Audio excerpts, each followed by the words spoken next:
rallumer une partie, oui. Ça sera bien pour la suite. Merci à vous tous d'être là. Il y a d'autres personnes qui vont venir pendant le début de l'introduction sûrement, et puis peut-être après. Donc, est-ce que vous êtes là pour la bonne conférence? Vous n'êtes pas trompé? C'est bien. Moi non plus, je crois. Donc, on va parler des pouvoirs de cerveau, donc de l'être humain, et des associations avec celles de l'univers. Il y a des interactions importantes entre les deux. Et ce qui serait intéressant, il va y avoir le cadre de la conférence après, mais quelles sont les raisons pour lesquelles vous êtes là aujourd'hui? Parce que c'est rare que les gens s'intéressent à ces domaines-là. Est-ce que certains veulent dire un peu pourquoi vous êtes intéressés par ces domaines du cerveau ou de l'univers? Oui. Oui, bonsoir, moi c'est Sandrine. En fait, c'est parce que j'ai vu une émission sur Arte il n'y a pas très longtemps, sur la plasticité du cerveau, Oui. et ils faisaient des études justement par rapport à ça. Et j'ai trouvé ça vraiment formidable par rapport au trauma, etc.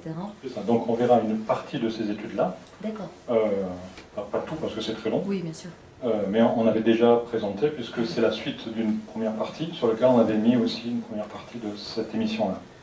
Donc on va continuer là-dessus et faire aussi un parallèle au début, au milieu, à la fin, avec l'univers là-dessus. Est-ce que... Moi, plus simplement, je suis là pour un peu mieux maîtriser mon cerveau.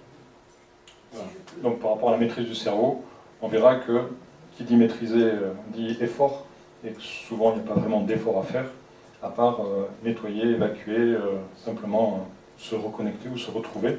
On va voir que tout est assez simple. C'est un petit peu de la même façon que par rapport à la plasticité du cerveau et par rapport aux virus ou aux moustiques. Au fur et à mesure qu'on donne des vaccins ou que l'on met des produits anti-insecticides, ben les moustiques mutent, les virus mutent, nous on fait la même chose, on mute aussi. Donc il ne faut pas vraiment s'inquiéter des pollutions et autres, même s'il ne faut pas qu'il y ait de pollution, on est d'accord, il ne faut pas qu'il y ait de surconsommation et autres, mais il ne faut pas non plus s'alarmer parce qu'on est des êtres passionnants, on verra, les animaux sont aussi comme ça, et humainement on est encore plus fort qu'eux, donc on verra comment ça fonctionne. Mais tous les règnes, végétal, minéral, animal, humain, ont des technicités encore inconnues, mais qui font que cette plasticité ou cette mutation que l'on peut avoir, même entre nous, quand il y a un être humain qui mute, vibratoirement, il émet des informations aux autres êtres humains qui, lorsqu'ils sont prêts, peuvent muter aussi, physiquement, émotionnellement, intellectuellement ou spirituellement. Donc on regardera comment ça fonctionne. Mais la plasticité, principalement, il veut dire quoi ce mot? Alors plasticité, j'ai pas tous les éléments, mais par exemple, moi quand j'ai fait mes études de psy, ben, on nous donnait, je ne vous l'ai pas mis parce que je l'ai pas trouvé, on nous donne une image du cerveau avec les différentes aires, qui sont des aires sur lesquelles on a dit que certaines zones étaient le pied, la jambe, la main, la langue, l'œil, etc. Et ces aires qu'on nous apprend, donc qui ont des noms, aires de Broca, aires de langage et ainsi de suite, sont figées, et on s'aperçoit qu'elles ne sont pas figées. C'est-à-dire, on va voir que lorsqu'on a un traumatisme, quel qu'il soit, donc physique déjà, si on a une partie lésée de notre cerveau, eh bien, le reste du corps prend, le reste du cerveau prend le processus, le relais, en fonction de ce qui n'est pas fait, alors qu'on pensait que ce n'était pas possible. Et du fait qu'on pensait que ce n'était pas possible, on nous a dit, ben, quand il y a quelqu'un qui est tétraplégique ou qui a un AVC ou autre, ben, écoute, tu vas rester comme ça toute ta vie. Du fait qu'on lui dit ça, ben, il ne fait aucun effort. Donc on va voir que dans d'autres pays, ils ont fait les choses en sens inverse, et que ça fonctionne, et que la personne retrouve jusqu'à 100% de ses capacités. Et en même temps, aujourd'hui, enfin, en France, il y a une trentaine de robots. On a vu ça à une émission dernièrement, une trentaine de robots. Chaque robot coûte entre 3 millions d'euros, mais sur lequel donc, il y a un écran, visualisation. La personne, sur son robot, qui ne peut pas marcher, apprend à marcher avec ses yeux, ses émotions et son physique. Donc, et plus il apprend, plus il est reconditionné sur 3 niveaux, donc intellectuellement, émotionnellement, physiquement, et plus ça va vite. C'est ce qu'on verra aussi. Mais c'est différent de ce qu'on nous apprend au fur et à mesure. Parce qu'il faut savoir, ce qu'on nous apprend, ben, les profs font de mieux ce qu'ils font, ce qu'ils peuvent, mais souvent, lorsque vous allez apprendre à l'université ou à l'école un métier, ben, le prof il n'a pas bougé de son bureau. Donc c'est difficile pour quelqu'un qui n'a pas bougé de son bureau d'apprendre un métier. il vaut mieux que ce soit un professionnel qui apprenne le métier. Mais le prof, il apprend quand même beaucoup de bases, et ainsi de suite. Mais souvent, il donne des bases qu'il a appris il y a 30 ans, il y a 40 ans, il y a 50 ans. C'est la problématique. Maintenant, on va voir tout ça. Alors, par rapport à... On a 1h30 à vivre ensemble, donc avec la conviction que le changement est possible. Si vous n'êtes pas convaincu que c'est possible, c'est pas le bon lieu. Donc, le but ici n'est pas de savoir qui a tort, qui a raison, mais de regarder quel est le bon fond chez toute personne. Donc, parce qu'on a souvent tous un bon fond, mais on ne l'exprime pas de la bonne façon, donc on y met souvent de mauvaises formes. Et donc, tous les mots veulent dire des choses différentes pour chacun d'entre nous. Donc, quand on a assez de recul, on peut s'apercevoir que les gens disent la même chose. Donc, si moi, des fois, je dis quelque chose qui ne correspond pas, levez la main, donnez votre façon de voir, mais si on fouille bien, on verra qu'on dit chacun la même chose d'une façon différente. Donc on va éviter chacun d'entre nous de dire non, parce que le non est comme une paire de ciseaux, ça coupe. Et plutôt, au lieu de dire non, comme tout le monde sait le faire, on va proposer une solution, ce qui est plus simple, parce que non ceci, non cela, ou ça ne marche pas comme ci, ça ne marche pas comme ça, ou on est tous mal pour telle et telle raison, ça on le sait. Donc on va plutôt aller dans l'intuition, et dans l'expérimentation ou dans l'empirisme pour évoquer d'autres solutions. Donc on respecte l'interactivité pour tout le monde, aussi bien pour vous que pour les intervenants que pour moi. Toute ressemblance est fortuite, donc on ne parle jamais de vous, on parle toujours des gens qui sont dehors, parce que souvent on dit pour moi ça ne marche pas, c'est vrai qu'il y a des exceptions qui confirment la règle, donc on ne parle pas pour vous, on parle pour les gens qui sont dehors. Mettez votre téléphone sur vibreur pour oublier de le rallumer à la fin. Donc moi-même j'ai des qualités, j'ai des défauts. Parmi mes défauts, je parle doucement, donc je prends un haut-parleur pour que ça aille mieux. Je parle trop vite, donc des fois vous ne comprenez strictement rien, il n'y a que moi qui me comprends.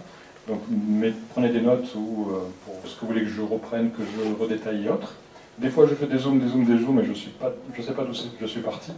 Donc je vous demande de l'aide, je ne sais plus où j'en suis. N'attendez pas la fin pour aborder le sujet qui vous intéresse. Parce que souvent on arrive à 5 minutes et puis on me dit on n'a pas abordé tel sujet, c'est trop tard. Donc parlez-en le plus tôt possible. Donc il y a 15 minutes de présentation dans ce que je suis en train de faire, 15 minutes, 45 de conférence, 30 minutes de questions-réponses. Et puis après, il y a des boissons à la fin. Donc, aujourd'hui, il y aura plus de vidéos que de blabla. Mais on pourra intervenir à la fin de chaque vidéo, si vous le souhaitez, il n'y a aucun problème. Moi, je vous donnerai aussi mes explications. Et si vous en avez aussi, c'est intéressant de les entendre, puisque, comme il est noté ici, l'important c'est vous, d'accord, c'est ce que vous allez amener, et c'est vos questions. Donc, l'important, c'est que ce soit vous qui fassiez la conférence et pas moi. Je ne suis pas là. Voilà. Non, je ne suis pas là. Est-ce qu'il y en a beaucoup qui ne sont jamais venus? Levez la main parce que sinon... C'est la première fois. Voilà. Bon, alors je vais faire ma présentation personnelle assez rapide. Sinon, je ne la fais pas quand tout le monde est déjà là. Alors, mon CV, c'est pas ça. C'est ceci. Alors, je travaille en partie à Marseille, en partie à Paris, donc dans tout ce qui est aide psychologique. J'ai fait des études d'ingénieur et de psychologue, plus avec des cursus différents qui sont la périnatalité, le psychisme, la dictologie, la psychologie de la santé par rapport aux professionnels de la santé, la gestion des conflits, la maladie d'Alzheimer et d'autres éléments. Donc, dans les thérapies, j'ai suivi des formations avec David Schreiber, qui est mort d'ailleurs il y a 2 mois. Qui a fait beaucoup de livres dont vous connaissez, du type le plus connu c'est Guérir, et puis d'autres, Anti-cancer et ainsi de suite. Et dans le dernier, le titre est Ce n'est qu'un au revoir, je crois, quelque chose qui ressemble à ça. Donc il exprime le fait que, en tant que grand médecin américain français, il exprime qu'il y a sous-entendu la réincarnation, et il en parle dans son livre. Donc, l'analyse, parce que je fais beaucoup d'analyse, j'ai travaillé dans différents hôpitaux, donc différentes problématiques qui sont évoquées ici, ainsi que la systémie, que l'hypnose. Donc aussi bien dans des lieux d'entreprise que dans des administrations, ou pour le particulier, ainsi que lorsqu'il y a des interventions en urgence, soit pour des braquages, des conflits, des décès, des suicides, du harcèlement, de la violence, et ainsi de suite. Tout ça est repris sur un site qui est celui-ci, site TSCI. TSCI, Technique Schématique de Communication Intégrative, c'est ce qu'on va voir en partie. Donc dans ce site, il y a une partie pour le particulier, une partie pour la thérapie, une partie pour l'entreprise, pour les expatriés, parce que j'ai longtemps travaillé aussi en Outre-mer. La technique schématique d'optimisation intégrative, ce sont des schémas. Donc on exprime toutes les problématiques par des schémas. On trouve des solutions parce que les schémas sont faciles à comprendre. De communication, parce que c'est souvent une communication entre soi et l'autre, entre son intuition et sa raison. Intégrative, pourquoi? Parce que c'est déjà en nous, il n'y a aucune invention là-dedans. C'est juste mis sur schéma des choses que l'on fait déjà inconsciemment ou consciemment. Donc des schémas comme celui-ci, qui expriment qu'on est passé de la Terre plate à la Terre ronde. D'autres schémas comme ceci, c'est des niveaux de conscience. D'autres schémas qui expliquent où est ta moitié. La moitié, souvent dans ces phrases que l'on dit dans le peuple, fait qu'en nous c'est comme ça. L'autre est une partie de nous. Donc homme, femme, patron, employé, animal, végétal, minéral, peur, projet, voyage, ainsi de suite. Et chacun peut être tantôt masculin, tantôt féminin, en fonction des circonstances, des moments, des lieux. Donc ceci, c'est la technique que j'ai développée, que l'on abordera peut-être en partie aujourd'hui, mais aujourd'hui on sera plus sur des vidéos et sur l'explication d'autres scientifiques, mais que l'on pourra retrouver avec des schémas si besoin, par rapport à ce que l'on fait de sa vie ou ce qu'on aimerait de sa vie, par rapport au passé, présent, futur, par rapport à ce qu'on a acquis ou qu'on aimerait acquérir, par rapport à des potentialités ou de l'inné ou de l'acquis, et ainsi de suite, des rapprochements, comment fonctionnent les relations en soi. On est tout le temps actif et passif à chaque instant. Donc on ne peut pas rejeter la pierre à Pierre-Paul Jacques dans le sens où on est chacun bourreau et victime. Le bourreau est victime de lui-même, la victime est bourreau d'elle-même. On a des cycles, on verra comment ça fonctionne si besoin. Ainsi de suite, il y a des creux de vagues. On peut limiter tout ça, on peut modifier tout ça. On est souvent passif par rapport à une société qui nous endort et qui nous met beaucoup de poids sur nous et beaucoup de surconsommation, donc qui nous éloigne de notre axe. Et on devrait devenir beaucoup plus actif par rapport à soi-même. On retrouve ça dans notre assiette, on retrouve ça dans nos lingeries, on retrouve ça dans notre frigo, on retrouve ça dans les vibrations entre nous et ainsi de suite. Donc on reviendra tout ce que cela évoque s'il y a besoin. Mais comme aujourd'hui on n'est pas trop là-dessus, on avait fait déjà des conférences sur ce domaine-là, on reviendra si besoin là-dessus. Donc on va revenir à notre thème d'aujourd'hui. Et avant de démarrer les vidéos, donc ça c'est une partie des sujets qu'on va aborder de différentes façons, et si on a le temps de toutes les aborder. Donc il y a la plasticité de l'univers ou de notre cerveau, les sillons qu'on a creusés en nous, les sillons c'est notre cerveau, d'ailleurs il est bien représenté comme ça, il a des canaux, il a des sillons, mais le fait que on emprunte d'abord une communale, que la communale devienne une nationale, que la nationale devienne, la communale devienne départementale, puis une nationale, puis une autoroute. Une fois que vous êtes sur une autoroute, vous avez des barrières, que vous ne pouvez pas sortir n'importe où. Donc quand vous avez des habitudes, des vieilles habitudes, qui sont super larges comme les autoroutes, à double sens, ça va très vite, mais vous ne pouvez pas sortir n'importe où. Donc on va voir comment ça fonctionne dans notre cerveau. Quand on a des habitudes, on peut difficilement s'en sortir, dans le sens où c'est la même chose qu'une petite habitude qui ressemble à une communale. 2 fois l'habitude, 3 fois l'habitude, ça commence à une départementale. 4 fois, 5 fois, là, ça devient une nationale.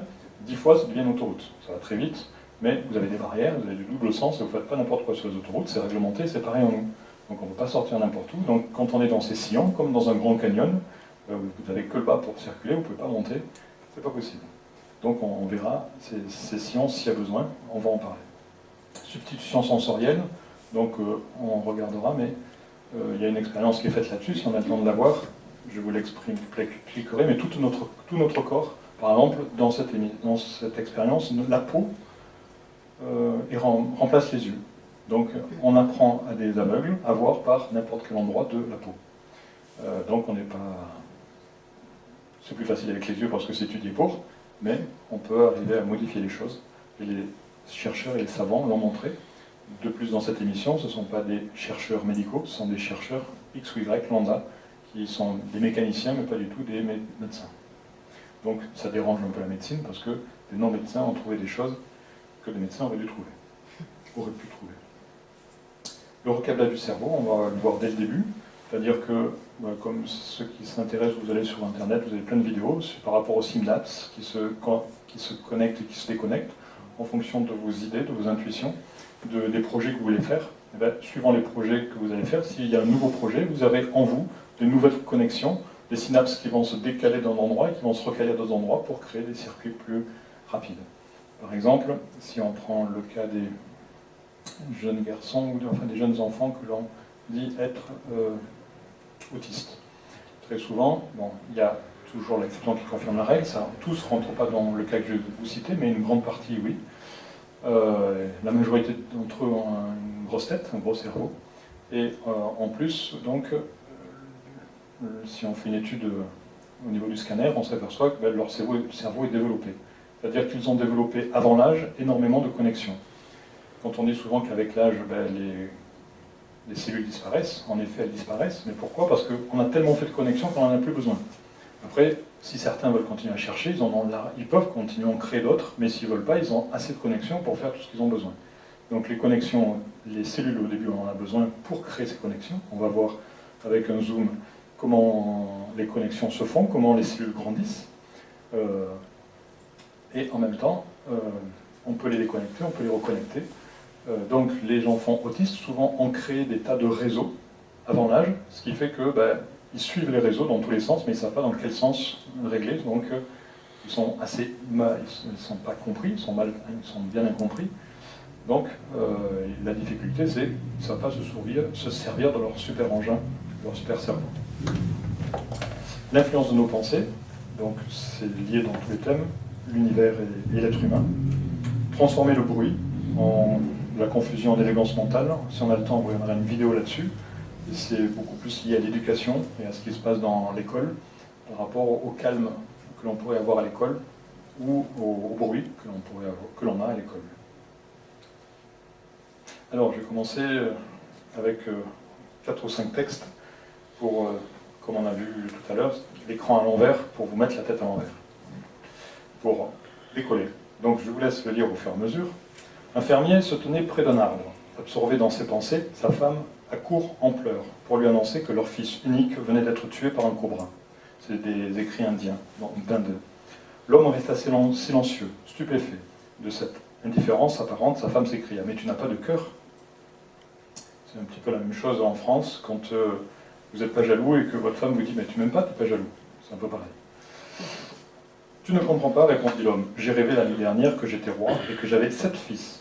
Ils s'en allèrent dans la forêt, furent mordus par des cobras et moururent. À présent, je me demande s'il faut pleurer sur ces 7 fils morts dans le rêve ou sur notre fils unique qui vient d'être tué dans le rêve que nous faisons en ce moment. » Ce fermier était un homme de discernement spirituel. Pour lui, les mondes de la matière et du subconscient sont aussi irréels l'un que l'autre. C'est ce que l'on va développer tout au long de la soirée. Pas facile. Le but n'est pas d'y croire à 100%, mais de mettre en hypothèse comme vrai, c'est-à-dire de faire des hypothèses. Hypothèse, ça veut dire quoi? Comme on fait en mathématiques, dans les sciences mathématiques, on fait des hypothèses. Et au fur et à mesure qu'on fait des hypothèses, on voit si ça mène à une solution ou pas. Faire des hypothèses, ça veut dire que les voyages forment la jeunesse. Si je ne voyage pas, j'ai qu'une seule façon de faire, celle que j'ai apprise dans ma vie, auprès de mes parents, grands-parents ou frères et sœurs. Mais dès que je commence à voyager, physiquement, ou par les livres, ou par les films, ou par les amis, ou par les différentes connexions que je peux avoir dans la vie, je commence à avoir du choix. Mais si je ne voyage pas, je n'ai pas de choix. Donc le choix permet soit de prendre un certain pourcentage d'entre eux, soit d'en inventer d'autres, et ainsi de suite, pour après prendre une direction qui nous correspond plus qu'une autre. Donc les voyages forment la jeunesse servent à ça aussi, c'est ce qu'on fait. On met des hypothèses, et vous devez écouter comment votre corps et surtout votre cœur le ressent. C'est-à-dire que si vous posez la question à votre tête en disant « Est-ce que je pense que c'est bien ou c'est vrai? Est-ce que je pense que c'est valide ?» La réponse sera plus difficile à entendre que si vous dites « Est-ce que j'aimerais que ça existe ?» Si, en voyant des vidéos et en faisant votre synthèse, vous dites « Est-ce que tel passage, ou la totalité, j'aimerais que ça existe ?» Si vous dites que j'aimerais avec le cœur, partie centrale, on verra. Souvent on a plus de connexion avec l'intuition, avec la suite, que si on dit est-ce que je pense cartésiennement que ça existe ou pas. Parce que ce que je pense, c'est fonction de ce que j'ai acquis souvent. Même si un ordinateur, c'est l'être humain qui l'a inventé, ça veut dire qu'il n'invente que lui-même. Donc même si l'ordinateur est puissant, l'être humain est encore plus puissant que ce qu'il a pu inventer matériellement. Donc on a encore d'autres accès à nos intuitions et à notre réalité que ce qu'on a pu comprendre et voir jusqu'à présent, qu'on a pu mettre dans la matière. Si on prend une deuxième histoire. Non, ça c'est la suite, non, c'en est une autre. Lorsque nous rêvons, la nuit, le rêve du présent devient irréel, donc le jour. Et seulement le subconscient paraît vrai, donc la nuit. Lorsque nous rêvons au rêve de ce monde, nous oublions celui de l'autre. Toutes les choses n'existent que par la conscience. Donc c'est simplement la conscience qui est déplacée de jour ou de nuit. Après on pourra parler, si on a le temps, pourquoi la nuit ressemble au jour et comment on peut modifier la nuit grâce au jour ou le jour grâce à la nuit. Une autre histoire. Un homme dort et rêve qu'il est un soldat. Il part pour la bataille, combat bravement et est blessé mortellement. Il rêve tristement de sa mort prochaine. Peut-être pense-t-il aux êtres chers qu'il va devoir abandonner. Il s'éveille brusquement et s'écrie soulagé et heureux. Mais je ne suis pas soldat et je ne suis pas en train de mourir. Ce n'était qu'un rêve. Et il rit de se voir vivant et bien portant. Mais qu'advient-il du soldat, le vrai, qui se bat réellement dans la vie terrestre, qui est blessé et qui meurt? Il se réveille soudain dans le monde astral, donc le monde suivant, et découvre que tout cela n'était qu'un rêve, que dans cet autre monde, il n'y a pas de corps physique, ni de chair vulnérable, ni d'os à briser. Ne voyez-vous pas que toutes les expériences de ce monde sont semblables? Ce ne sont que des expériences de rêve. Donc, on va aller plus loin au fur et à mesure. Mais ceci aborde différentes notions que l'on pourra aborder. Le temps et l'espace forment la trame imaginaire sur laquelle a été construit ce vaste univers. C'est pour ça qu'on dit, certains sages expliquent, ou philosophes ou scientifiques expliquent que le temps n'existe pas. Parce que c'est vraiment construit pour notre apprentissage du moment, en tant qu'humain. Supposez que je dorme et je rêve que je suis à bord d'un avion qui parcourt 12 000 milles séparant Los Angeles de l'Inde. En me réveillant, je me rends compte que toute cette expérience n'a eu lieu que dans l'infime espace de mon cerveau. Elle n'a duré que quelques secondes.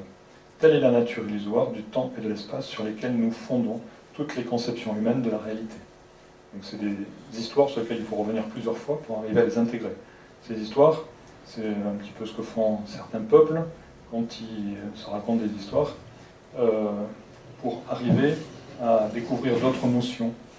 Donc c'est plus les peuples orientaux, mais c'est la même chose que quand on est enfant et on vous dit « relisez votre question ». En cours, relisez votre question, relisez votre question.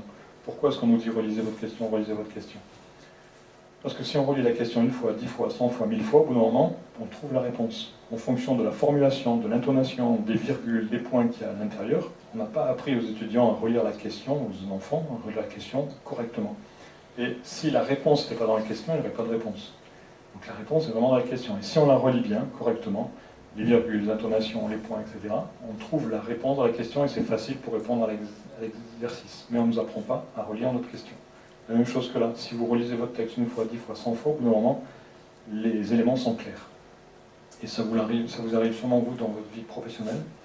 Moi, ça m'est arrivé souvent. Donc une fois, c'était au tribunal, lorsque il y avait eu un procès, et le tribunal avait donné raison, donc m'avait donné raison, et en recevant le document, la partie adverse m'avait envoyé une somme énorme à payer, alors que j'avais raison. Et en fait, j'ai dû relire une fois, 2 fois, 10 fois. Les avocats n'ont rien compris. Une fois que j'ai relu la veille de la dernière date d'échéance, il manquait une virgule. Et du fait de rajouter une virgule qui n'avait pas été mise par... tout le texte changeait de sens. Et j'avais vraiment raison tel que c'était évoqué. Mais tel que c'était traduit, j'avais tort. Il manquait juste une virgule. Donc si on relit les éléments une fois, 2 fois, 10 fois, 100 fois, au bout d'un moment, on trouve ce qui manque. Et ça arrive dans tout le monde, chez tout le monde, quand vous prenez du temps pour chercher, ou si vous n'en prenez pas, vous trouvez rien, ou rarement. Si on prend la suite, ce monde ne vous semble réel que parce que Dieu vous a amené à l'existence par le biais de son rêve cosmique. Vous faites partie de son rêve.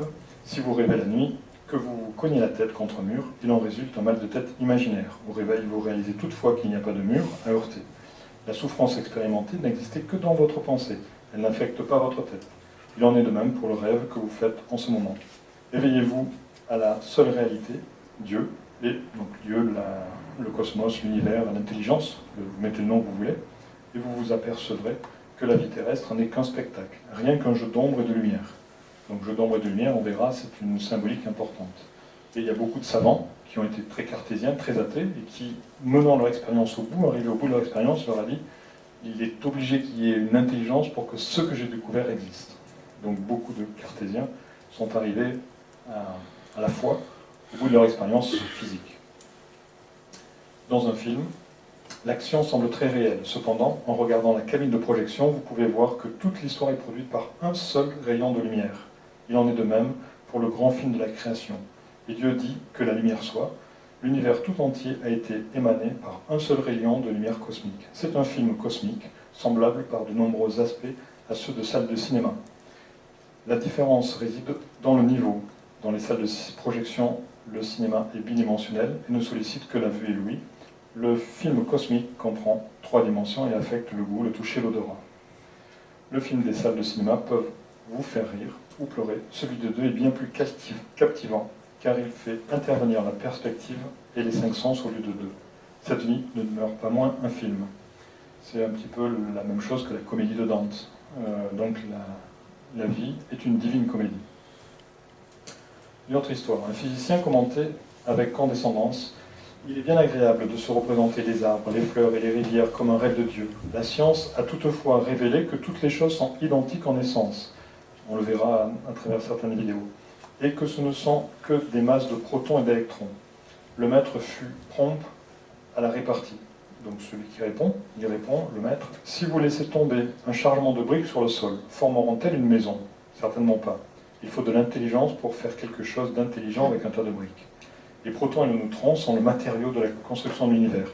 Il a bien fallu une intelligence pour leur donner des formes sous lesquelles nous les rencontrons dans la nature: fleurs, arbres, montagnes, fleuves et êtres humains doués d'intelligence.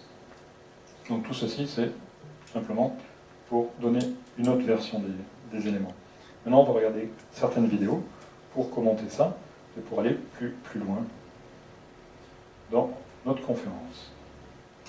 L'une des premières sera celle-ci.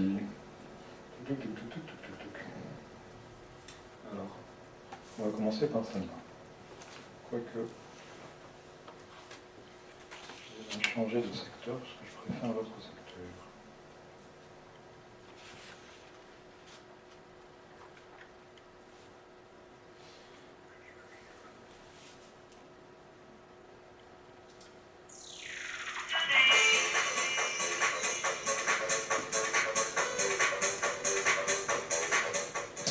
Alors, vous avez un exercice à faire. Tu peux nous éteindre la moitié de la lumière, la moitié. L'autre. Merci. Votre exercice à faire, c'est de regarder. Pour ceux qui connaissent, vous pouvez refaire l'exercice. C'est une danseuse que vous pouvez soit voir tourner à droite, soit tourner à gauche. Pour ceux qui la voient tourner dans le sens des aiguilles d'une montre, levez la main droite. Et ceux qui la voient tourner dans le sens inverse des aiguilles d'une montre, tournez la main gauche. Alors droite, j'en ai moitié-moitié à peu près. Donc j'ai quelques gauches et plus de droite. Mais si vous regardez, vous allez vous apercevoir que vous pouvez la faire tourner de sens. Ah oui, maintenant je la vois à gauche. Regardez le pied, c'est plus simple. Et vous allez la faire tourner. Vous pouvez lui faire des demi-tours ou des quarts de tour, ou vous pouvez même lui faire des 8 au fur et à mesure de l'habitude. Si elle tourne dans un sens, c'est plus le cerveau droit. Si elle tourne dans l'autre, c'est plus le cerveau gauche. Et quand vous lui faites faire des moitiés de tour, ou des quarts de tour, ou des 8, ben là, ça veut dire que vous éclatez avec votre cerveau, vous faites faire ce que vous voulez. C'est une vidéo qui est sur Internet, qui s'appelle La danseuse. Vous tapez. On peut le maîtriser? Oui, bien sûr. Je viens d'avoir Moi aussi. C'est qu'on change de cerveau. On passe du cerveau droit au cerveau gauche, du cerveau gauche au cerveau droit. Maintenant je la vois à gauche en fait. Moi, mais si on le fait en même temps, c'est que c'est pas l'image. Mais bien sûr, parce que l'image... Ah non, c'est suivant ce que tu regardes, et en même temps, tu peux toi-même la faire bouger. C'est-à-dire que vous pouvez l'entraîner 1 tour, 2 tours, 3 tours, et puis la faire changer quand vous voulez. Mais c'est sûr qu'elle va... Non, mais elle change qu'au moment où elle arrive soit ici, soit là-bas. D'accord? Elle ne va pas changer ici. Elle va changer soit au milieu, soit à ce bout, soit à l'autre bout. Mais elle va changer parce qu'elle tourne soit dans un sens, soit dans l'autre. Soit vous pouvez faire une moitié comme ça, et puis l'autre moitié comme ça, soit comme ça et comme ça. Soit un demi-tour devant, un demi-tour derrière. Vous pouvez lui faire ce que vous voulez. Il faut s'habituer. On ne va pas rester trop longtemps là-dessus. Mais vous tapez sur Internet La danseuse, La danseuse. La danseuse. Vous avez cette vidéo sur plusieurs sites. Moi, je vais tout retrouver dans le même sens. Hein. J'ai pas entendu. Je vais tout retrouver dans le même sens. Alors, pour ceux qui l'ont pas fait tourner, fixez le pied. Et vous regardez que le pied. Vous restez calme quelques instants. Si c'est pas le pied, vous passez à la main. Et vous pouvez même influencer avec votre esprit en disant, quand elle arrive là, je veux la voir tourner, je veux la voir tourner. Influencer en disant la chose en vous. Ça y est, je l'ai vu. Moi j'ai l'impression que je n'arrive pas à le maîtriser, ça vient de l'intérieur. Bien sûr, ben, moi c'est pareil. Hein. Je vais tout retrouver dans le même sens. C'est pas- Alors, c'est pas un souci si vous l'avez tourné, c'est un exercice, d'accord? Non, moi je l'ai vu tourner dans les deux sens, mais je ne maîtrise pas. Au fur et à mesure, c'est-à-dire que, par exemple, là, des fois lorsque je la montre, et lorsque je la montre en huis clos, pour des amis, une fois, la première fois, c'était amusant parce que on était 5 ou 6 déjà en train de regarder la vidéo, et puis on a un dernier qui arrive et qui regarde la vidéo et qui dit comme monsieur, ah, vous me racontez une histoire, elle tourne pas, c'est vous. Le dernier, il pensait que c'était un dîner de con, le dernier qui arrivait, il était, elle tourne pas. Et puis d'un seul coup, il dit, elle a tourné, je l'ai vu tourner, qu'est-ce que t'as fait Il était persuadé que j'avais touché quelque chose. Voilà. Donc, mais ne vous inquiétez pas, si elle tourne pas, on a chacun une partie importante, c'est-à-dire les deux côtés sont importants dans la vie, cartésien et émotionnel. Le cerveau, alors je vous la remets. Donc si comme Sauveur on l'a vu tourner que du côté droit, c'est que Sauveur a une prédominance. Oui, C'est donc, pas je suis gaucher, cartésienne ou... alors souvent, si on la voit tourner dans le sens d'aiguille du monde, c'est plus cartésien. D'accord? Si c'est en sens inverse, c'est plus émotionnel, donc dans les aiguilles du monde introverti, extraverti dans l'autre sens. Mais pour les gauchers droitiers, ça change, donc il n'y a pas une norme exacte. C'est plus... c'est intéressant pour savoir comment fonctionne le corps. Cartésien à droite. Hein. Souvent, oui. Pas dans le sens de Oui. Et quand, C'est les deux, moi, on est gaucher. Il n'y a pas de norme pour le gaucher. C'est plus dans le sens, parce qu'il y a des gauchers qui peuvent être ambidrestres, et des gauchers qui peuvent être frustrés, parce Je suis ambidestre. qu'on les a obligés.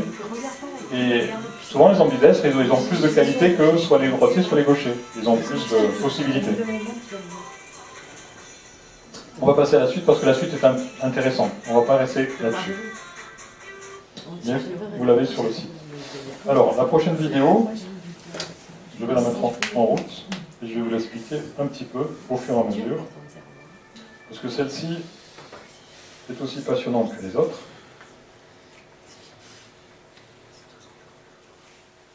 J'ai baissé le son, donc je vais remonter le son au maximum.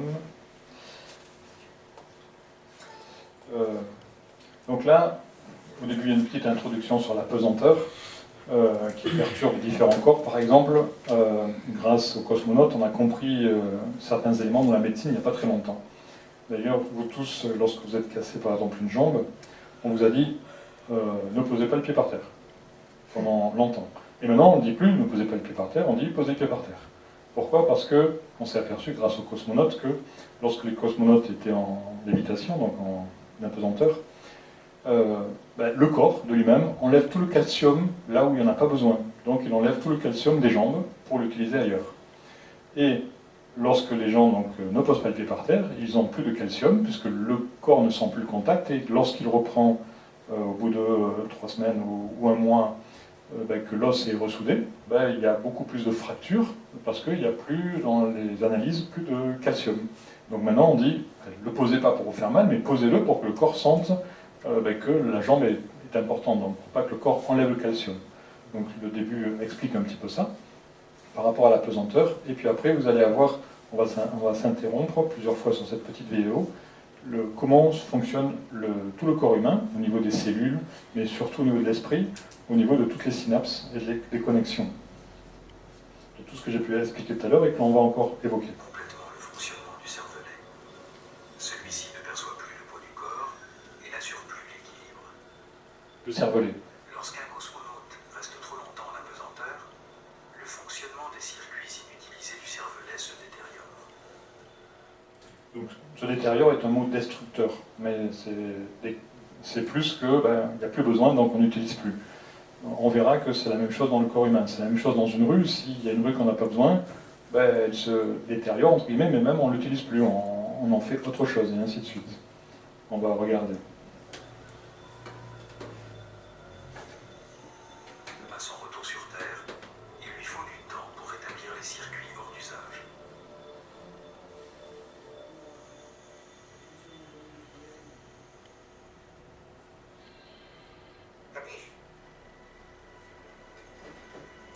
Cette prise de vue accélérée 500 fois sur les tissus nerveux. Donc cette prise de vue, accélérée 500 fois. Ici, il y a deux éléments. Cet élément ici qu'il faut observer, c'est tous les éléments qui sont plus brillants. Ce sont des cellules de maintenance qui ont plusieurs fonctions. Et la réparation et la macrophagie, ils mangent.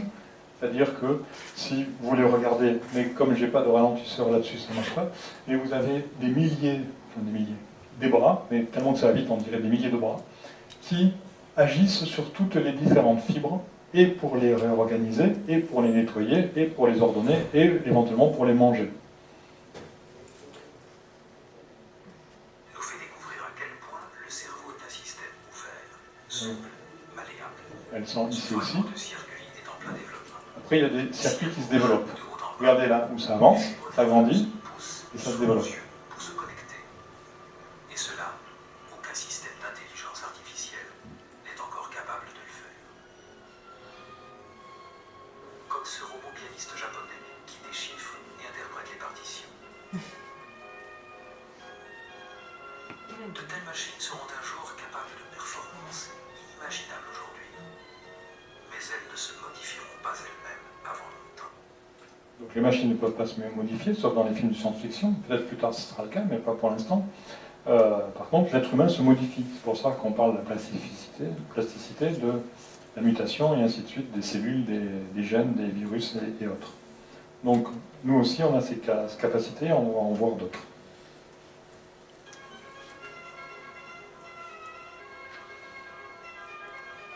Et ne remplaceront jamais un Philippe Corps. C'est un musicien. Bon, la vidéo est coupée, elle passe à autre chose. Les câblages de base du cerveau, puis des circuits spécialisés, s'établissent progressivement. Vous voyez, toutes les cellules qui grandissent et qui diminuent. Les substances chimiques indispensables à cette construction ont été retrouvées chez l'adulte.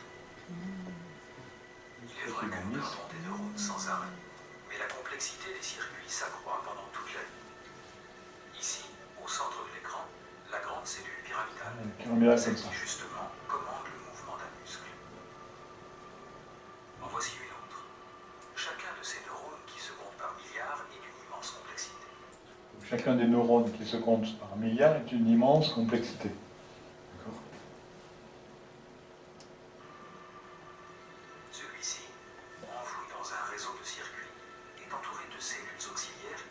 Donc les réseaux de circuits, c'est la même chose que les autoroutes américaines. Là, vous voyez dans tous les sens, des pentes, des descentes, des droites, des gauches, etc. Et vous avez ces cellules macrophages ici, qui sont là pour nettoyer, organiser, ranger, économiser, Qui les nourrissent et les réparent. qui nourrissent et qui réparent. Si vous regardez tout le tour, vous voyez les bras qui Elles bougent. se déplacent dans notre cerveau, tels ces macrophages infatigables, ici en blanc très mobiles, qui nettoient les circuits en permanence. Vous avez tous les bras.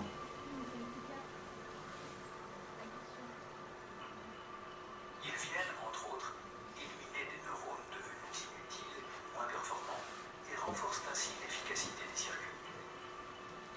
Alors pourquoi le fait d'éliminer des neurones moins performants fait que ça renforce l'efficacité? C'est que si on utilise un chemin qui est moins performant et autres, ça retarde plus qu'autre chose. Donc il y a un nettoyage qui se fait par rapport à ce qui n'est plus utilisable. Donc on passe du futile à l'utile et on enlève des circuits dans lesquels un peu de courant ou de fluide pourrait passer, qui fait que ce courant qui n'est pas utilisé là, on le met ailleurs, sur lequel il y aura plus d'efficacité. En fait, c'est une adaptabilité par rapport à nos besoins du C'est moment, ça. en fait. Oui. Et ce que l'on voit là sur un système, on le fait à tous les niveaux. Ça, c'est un système matériel, donc humain et que l'on peut voir, mais ça se passe la même chose au niveau des émotions que l'on ne voit pas, la même chose au niveau des pensées, de l'esprit qu'on ne voit pas, la même chose au niveau de la spiritualité, de la foi qu'on ne voit pas. Donc ça, c'est la partie visible de l'iceberg. Mais il se passe la même chose à tous les niveaux. Tout ce qui est en haut est comme ce qui est en bas. Grâce à de tels mécanismes, le cerveau s'adapte, il évolue. Selon les cas, il s'appauvrit ou s'enrichit. Il est aussi capable de se réparer, comme le montre la scintigraphie. Donc ça c'est la même chose. On va voir où la personne peut avoir un AVC ou un traumatisme d'une partie du cerveau. Nous l'avons vu, la main droite de Vigne est commandée par des neurones situés du côté gauche du cerveau, dans une région latérale de l'écorce. À cet endroit, Donc la main droite commandée par le côté gauche, donc on dit que le côté gauche est le côté cartésien par rapport au côté droit qui est actif, et le côté gauche est le côté émotionnel qui par rapport à l'opposé qui est le cœur. Donc ça c'est la norme, mais qui peut changer selon les êtres humains, et qui est simplement quelque chose pour comprendre. Donc, qui n'est pas une obligation, parce qu'il y a toujours l'exception qui confirme la règle, ou les exceptions qui confirment la règle. une hémorragie cérébrale provoquée chez un patient, une paralysie de la main droite. Le front étant ici tourné vers le haut, la scintigraphie montre en effet une activité réduite du côté malade. En 3 semaines, grâce à la rééducation, il récupère l'usage de sa main. C'est assez rare mais possible. Donc avant la rééducation, sa main fonctionnait avec ces éléments-là, et après rééducation, le corps a développé toutes ces parties-là, puisque ces parties-là ne fonctionnent plus, donc qui fait que ça a été transféré de l'autre côté. Ce que, voilà. Anciens circuits à gauche qui commandaient la main droite sont maintenant relayés du côté droit. De nouveaux circuits ont été établis. C'est aussi possible parce qu'on utilise 3 à 5% des capacités de notre cerveau. Lorsqu'on en utilise plus, on n'a plus besoin éventuellement d'utiliser ces parties-là du cerveau. Après, ça fonctionne différemment. Excuse-moi, avant l'AVC, c'était le cerveau gauche. Oui, ça peut Si on avait être vu- l'un ou l'autre. Là, c'était la partie de ce côté, gauche, qui est transférée après. Avant le traumatisme. Oui, C'était- c'est ça. on peut supposer que c'était à gauche, le cerveau Quel que soit le côté, c'est transféré après de l'autre côté. D'accord. Si j'ai un traumatisme de mon cerveau de mon côté gauche à moi, ça sous-entend que ma partie droite sera affectée et j'aurai des difficultés à bouger certains côtés et peut-être la totalité. Et inversement. Donc, oui, inversement. Et si c'est cette partie qui est lésée, quand je vais vouloir la remettre en fonction de façon volontaire, énergétique, et ainsi de suite, ben, les fonctions qui ne sont plus possibles ici vont être travaillées de l'autre côté. Voilà. C'est ça. Mais à l'école, on nous apprend pas ça. On nous dit que c'est comme ça et pas autrement. Tu m'écoutes et tu te... On va le voir. Est considéré comme immuable. Aujourd'hui, on découvre par exemple que les nerfs qui commandent un muscle se développent avec l'exercice. À gauche de l'écran, un nerf est branché sur un faisceau de muscles. Ce nerf se ramifie. Une coloration spéciale a pu mettre ici en évidence la connexion du nerf avec le muscle en forme de plaque. Connexion, c'est tous ces éléments-là. L'image est un peu floue, mais c'est la première fois au monde qu'un chercheur sur un mammifère adulte a pu montrer en lumière fluorescente un même branchement, celui d'un nerf avec un muscle se développant par l'exercice. Plus on développe Semaine après l'exercice, semaine, sur la même terminaison nerveuse, le nombre des connexions augmente. L'entraînement améliore donc les circuits moteurs. Mais pour jouer du violon en expert, tout un système de contrôle doit être par ailleurs mis en place.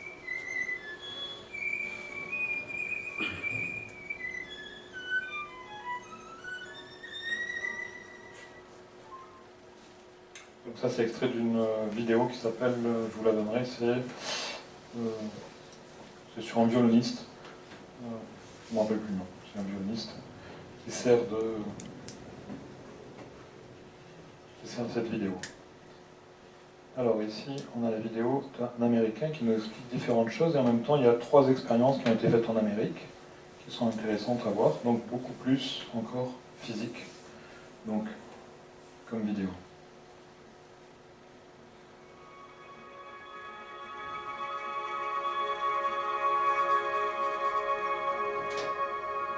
Almost universally, ancient texts, spiritual traditions, suggest that everything in our world is connected in ways perhaps we're only beginning to understand. This field of energy, this subtle field of energy, is in fact described by Western scientists as a net or a web that creates what they call the underlying fabric of all creation. This field of energy has been here from the very beginning. It is an intelligent field, an intelligence that responds deeply to human emotion. We must feel the feeling as if the prayer has already been answered. And in that feeling, we are speaking to the first of creation, allowing the world to respond to us, allowing this field, the quantum hologram, the mind of God, to respond to us with what it is that we are feeling within our hearts. Donc là, c'est l'introduction, je vais passer directement aux expériences, un petit peu plus loin.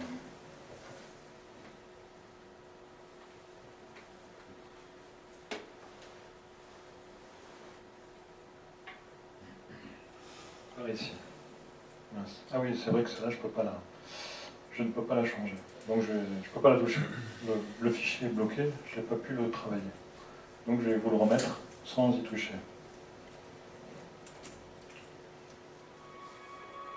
Donc il fait 8 minutes, mais tout est intéressant.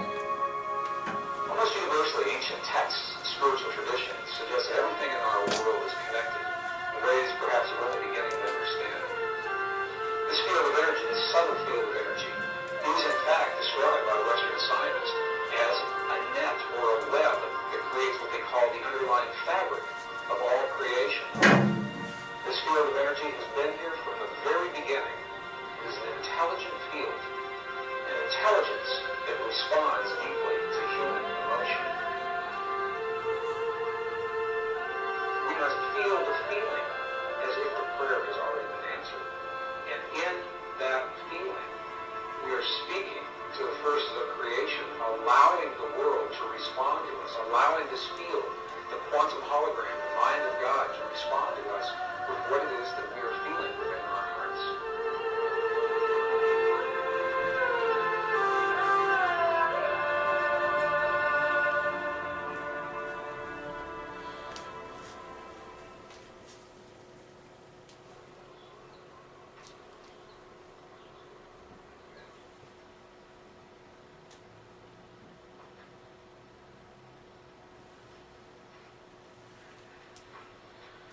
What would it mean if we discovered that each moment of our lives is part of a conversation, an ongoing dialogue with the universe around us?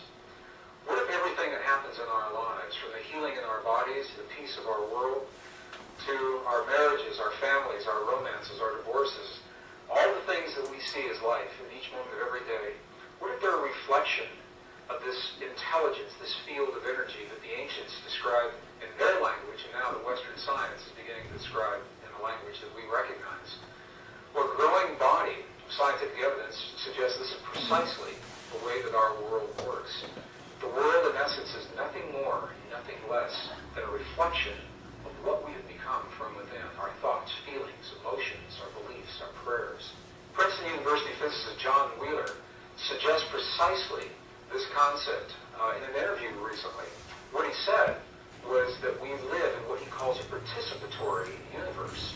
But rather than thinking of the universe as something that's already created and that we're plopped down in the middle of it, having these experiences, what Dr. Wheeler is suggesting is that the universe is a result of what we are doing in our lives.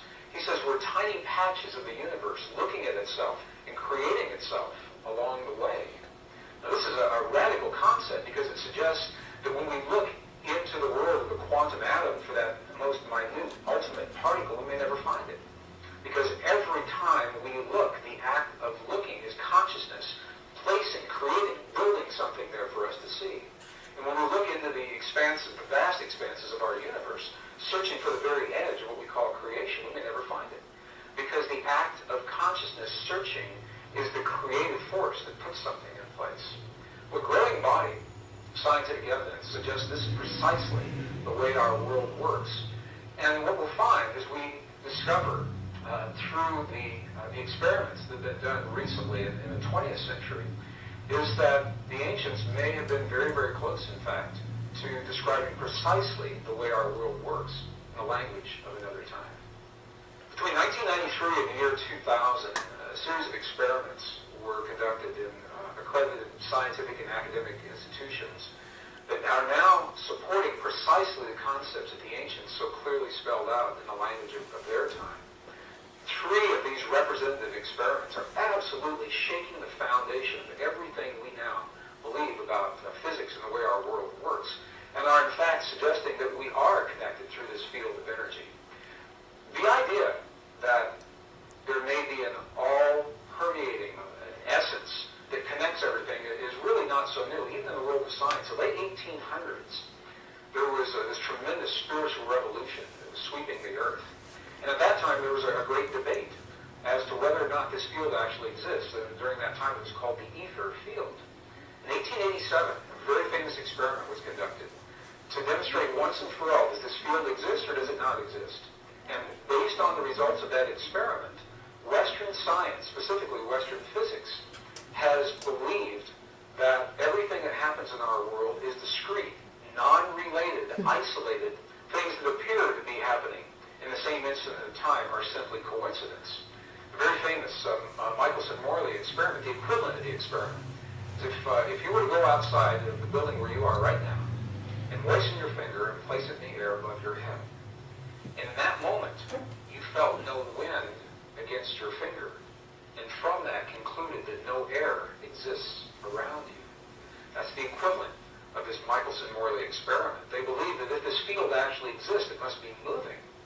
And when they tested for movement, they found none, and from that concluded that the field doesn't exist. From 1887 until the early 1990s, all of Western science was based on the principle that what happens in one place has absolutely no effect on what happens somewhere else. And now we know this is absolutely not true.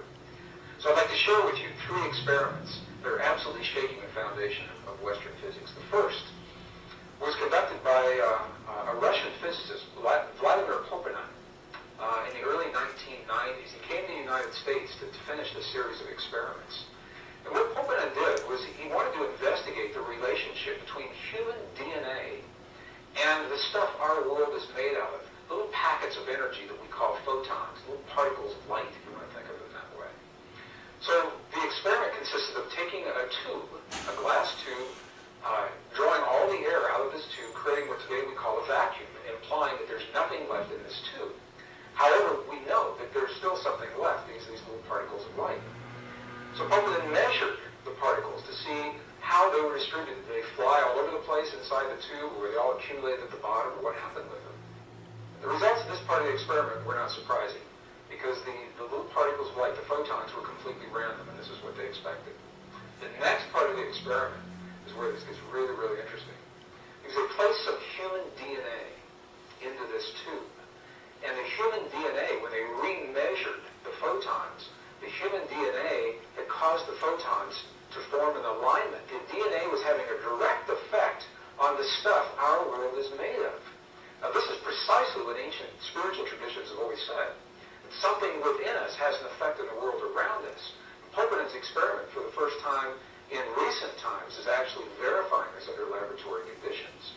And the next piece of the experiment is even more interesting, because what they found was that when the DNA was removed from the tube, we would expect that they would all go back randomly distributed just the way they were before. And this is not what happened. What happened was, even though the DNA was no longer in the tube, the photons remained aligned as if the DNA were still there. The question is why?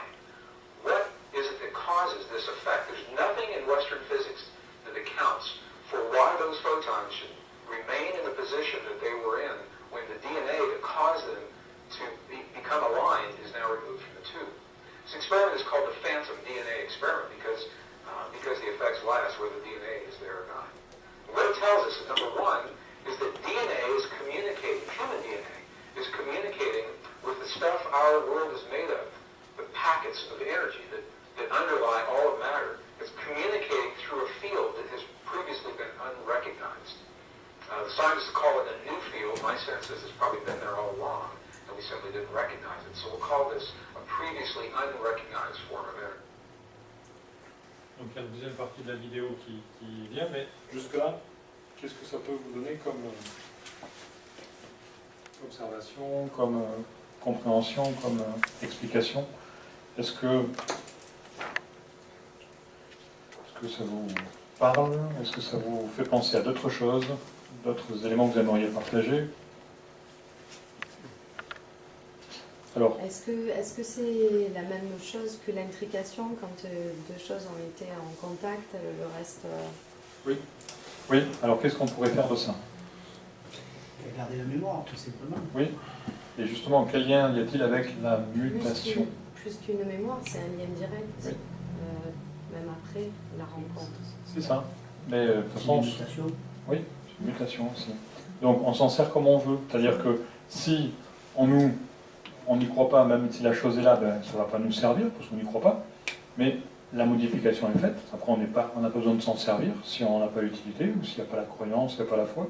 Par contre, si on a la croyance, la foi et qu'on veut prendre pour vrai, eh ben, ça peut nous être utile et on peut aller plus loin au fur et à mesure.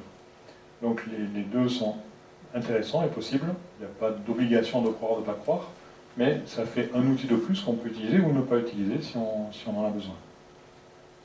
Est-ce que vous aviez un autre élément à rajouter? Alors on va voir la deuxième, et la suite, et dans lequel il y a les deux autres expériences.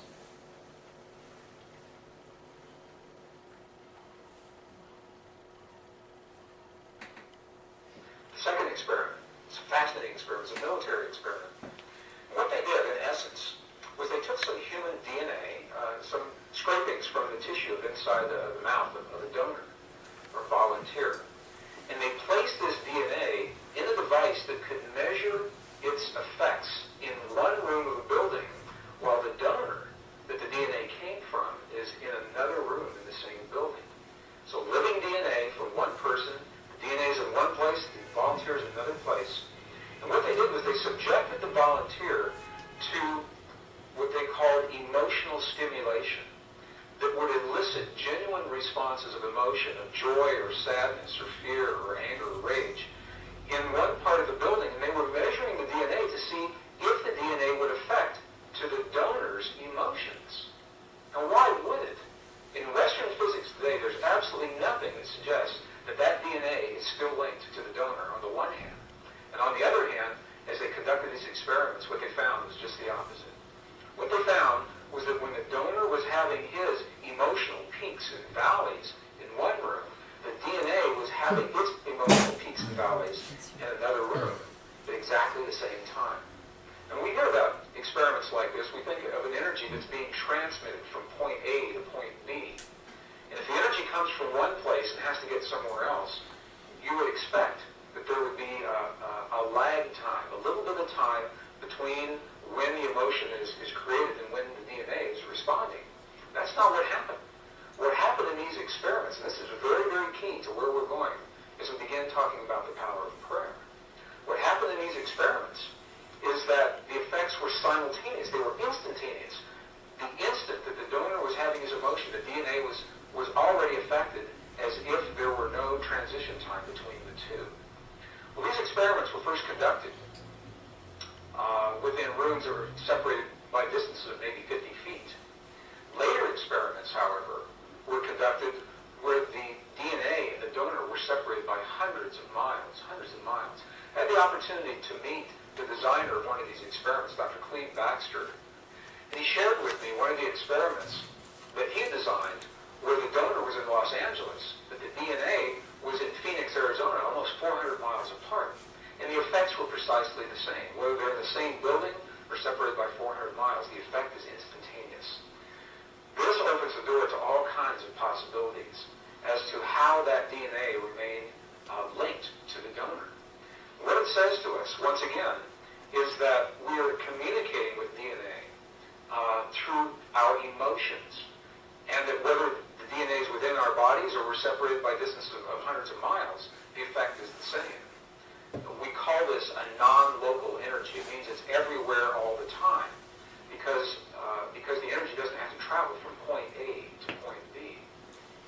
So the third experiment was conducted again in the early 1990s by the Institute of Heart Math, a pioneering research organization based in Northern California that are exploring the human heart is much more than simply as a pump that moves blood through our bodies. And although our hearts do precisely that. It may be the least of what our hearts do. They're discovering that our hearts are the strongest magnetic field in our bodies, and the electromagnetic field that is produced by our hearts has an effect that extends well beyond our bodies.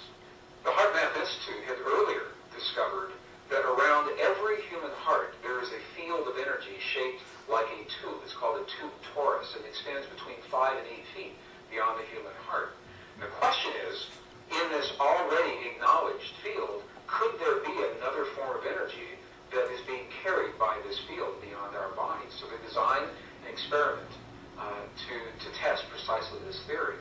There's no surprise, they took some human DNA, and they isolated the DNA and asked individuals that were trained to feel what are called coherent human emotions, very clear emotions of love, appreciation, compassion, or anger, rage, and hate, to have those feelings on demand. And as the people who were trained to have the feelings did so, they measured the way the DNA responded. And what they found was this. They found that in the presence of appreciation, love, compassion, forgiveness, the DNA became tremendously relaxed. And what we know from other experiments is that this relaxed state of DNA actually enhances our immune response. When you ask people what it is about the feelings of love and compassion that give us our high immune response, this may begin to tell us why, because the DNA is relaxed and actually allows certain portions of those little switches, if you want to think of them that way, to be enabled or turned on. And just the opposite is true as well. In the presence of anger, rage, hate, jealousy, DNA was tightened like a little knot, and it actually shut down, in some instances, those little switches, depleted the immune response. Intuitively, we know this. We know that when people live in a state of jealousy or anger or rage, that depresses those portions of our bodies, and just the opposite, love, compassion, understanding, forgiveness, that those kinds of things are enhanced. And now, perhaps for the first time, these experiments are beginning to help us to understand why. It's the effect of human emotion on what is called the conformation, or the shape of the DNA in our bodies. And what these experiments showed, and what the lab results, the lab notes in the published papers actually described, was that very specific kinds of human emotion have the power to change the shape of the DNA in our bodies. This is an amazing thing to say, because what it says is that on demand, when we choose to elicit very specific kinds of feelings and emotions inside of our bodies, we actually have the power to change the way the DNA functions in our bodies. This is the beginning of an internal technology, perhaps a very ancient technology that was described in languages of our past that we're only beginning to understand. Well, each of these three experiments was interesting unto itself. In some instances, the researchers were not aware of the experiments that the other laboratories were doing. And these experiments are only representative. Other experiments have been conducted along the same lines and giving the same kinds of results. When you put them all together, however, rather than being interesting, isolated experiments, they begin to tell a story. And the story looks something like this. The first experiment, Vladimir Poponin's experiment, said that the DNA in our bodies has a direct effect on our world, on the physical stuff our world is made of on the energetic level. The last experiment shows that human emotion has the ability to change the DNA that's having an effect on the world around us. And the middle experiment, the one that was conducted by the United States Army, shows that whether we're in the same building or 400 miles apart, the effect is the same. We're not bound by space and time. And as a matter of fact, the results of the experiments are saying precisely this, that you and I have a power within our bodies that is not bound by the laws of physics the way we understand them today. That something within us linked directly to the emotion of our bodies, thoughts, feelings, our prayers, our beliefs, transcends the limits of time and space the way we begin to understand them today. Voilà pour la fin de cette vidéo. Il y en a d'autres qui suivent, mais qu'est-ce qui vous vient suite à ça? Est-ce que ça vous rappelle d'autres expériences? Est-ce que ça vous rappelle d'autres vidéos? Oui. Moi, il y a quelque chose qui m'est venu en fait suite à la deuxième expérience. qui montrait en fait, que c'était vraiment dans l'ADN, au niveau des émotions, etc., même à 600 km. Du coup, je me demandais, est-ce que ça peut avoir rapport justement avec tout ce qu'on parle au niveau de la psychogénéalogie, quand des fois il y a des choses qui se répètent au niveau familial, etc. Est-ce que ça pourrait venir de là justement, puisqu'il n'y a pas d'espace et de temps, qu'on reproduit certains schémas par rapport aux souffrances, aux émotions de nos aïeux, par exemple? C'est peut-être différent, mais ça peut fonctionner sous un même schéma. Mais si on enlève le temps, oui. Après, pour le commun des mortels qui sont encore dans le temps, c'est différent au niveau du chemin, mais c'est le même processus. Par contre,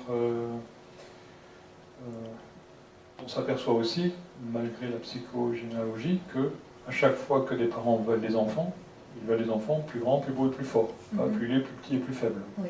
Donc, vu qu'ils veulent des enfants comme ça, on s'aperçoit que cette mutation fait que nos défauts diminuent de génération en génération. Donc, heureusement, mais parce qu'on veut que nos enfants soient meilleurs, ben, les défauts de nos grands-parents ont diminué chez nos parents et diminuent chez nous, et ainsi de suite. Donc, en effet, la psychogénéalogie ou génétique transmet des éléments, mais de moins en moins influents au niveau négatif, et généralement plus en plus influents au niveau positif. Maintenant, ça dépend dans quelle source on va, parce que si on est éduqué dans une favela, c'est plus difficile que si on est éduqué dans un lieu où il y a des sculptures et Tout de la dépend de musique. l'ouverture d'esprit, justement, qui fait par rapport aux croyances et tout ça, comment Voilà. ça va se développer. Mais les sages naissent partout, aussi bien dans des lieux d'hyper-technologie que dans des favelas. Donc, ça marche aussi. Est-ce que vous avez d'autres idées par rapport à ces vidéos ou d'autres expériences à partager? Un autre film, c'est Que sait-on vraiment de la réalité? Oui. Donc ça, on en a déjà parlé de temps en temps, mais il y a celui-ci. Il y a deux versions, version courte et version longue, qui sont importantes. C'est une vidéo faite par des savants américains et qui est un peu similaire mais plus scientifique qu'une autre vidéo qui s'appelle Le Secret, qui parle de la même chose, mais de façon plus scientifique. Celle qui a été citée. Donc on va un petit peu plus loin pour regarder ce que font les éléphants. Donc quelque chose de très peu connu par rapport à leur mutation, mais que dans les êtres humains, parce que c'est connu chez les éléphants ou dans d'autres générations, ou même chez les arbres, les arbres mutent pour conserver leur existence, pour ne pas être dévorés par les animaux. Donc les animaux font la même chose, l'être humain aussi, mais c'est pas mis en évidence parce qu'on n'a pas toute la technologie ou parce qu'il n'y a pas assez de savants ou on ne met pas les finances là où il est faut, et puis parce que si tout était découvert à la fois ou donné à la fois, on n'aurait plus besoin ni de religion ni de politique. Donc ils sont obligés d'en garder un petit peu pour... Alors la suite. Accrochez-vous à vos fauteuils. De nos jours, il n'existe que peu d'éléphants indiens dotés de longues défenses. Pourtant, pour eux, comme pour tous les autres éléphants du monde, ce sont des outils extraordinairement précieux.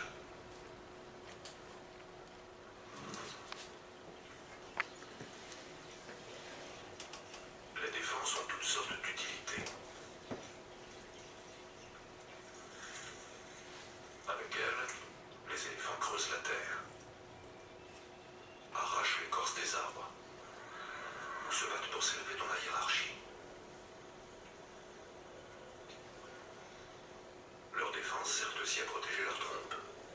Avec plus de 150 000 muscles, c'est un appendice très utile mais aussi très lourd, car il pèse 200 kilos.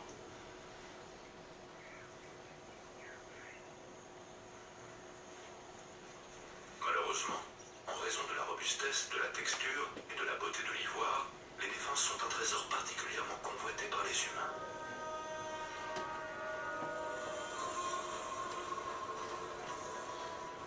Le seul moyen de se procurer cet ivoire est de tuer l'animal. Un tiers de la longueur des défenses est dissimulé dans le crâne de l'éléphant.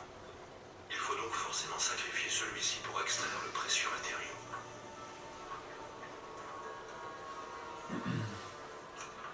La chasse à l'ivoire a décimé toutes les populations d'éléphants jusqu'à ce que son utilisation et son commerce soient interdits.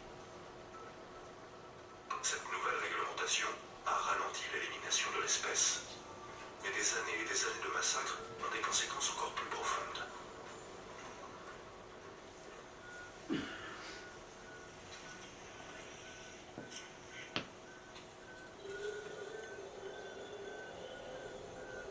Depuis les dernières années du XXe siècle, le poids des défenses d'éléphants d'Afrique a baissé de près d'1 kilo.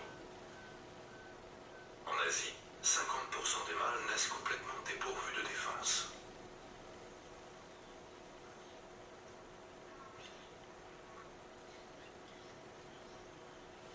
La sélection génétique artificiellement pratiquée par les chasseurs d'ivoire a favorisé un gène récessif qui empêche leur croissance.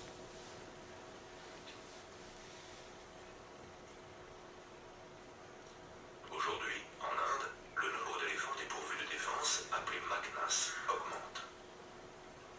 Les animaux dotés de longues défenses sont amenés à disparaître. Trop fort. Alors, qu'est-ce que ça vous dit, cette vidéo? C'est l'adaptation du par rapport à. Parce qu'ils savaient que s'il y avait des défenses, ils étaient victimes. Ouais. Donc ils ont déjà développé ce qu'on appelle un gène récessif, qui font que, au début, le poids de l'ivoire a diminué, mais jusqu'à disparaître complètement. Donc ça c'est les éléphants, mais tous les animaux font des choses comme ça.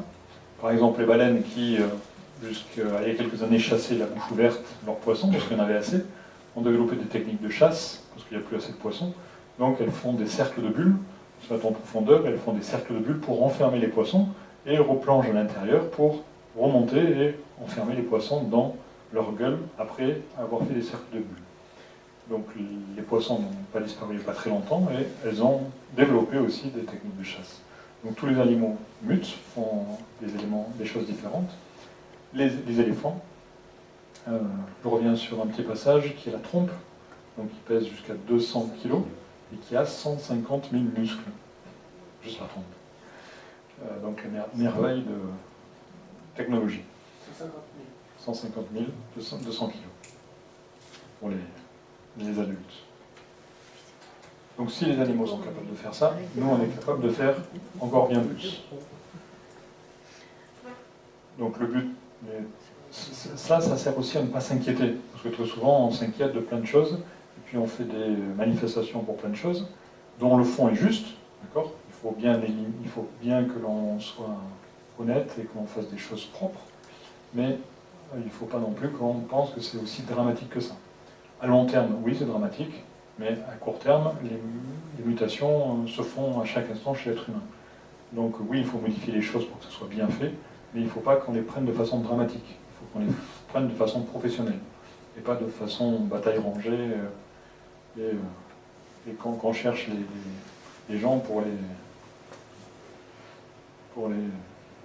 mettre en croix, pour les Crucifié. crucifier. À long terme, on ne mettra plus de chômeurs au monde. Je sais pas.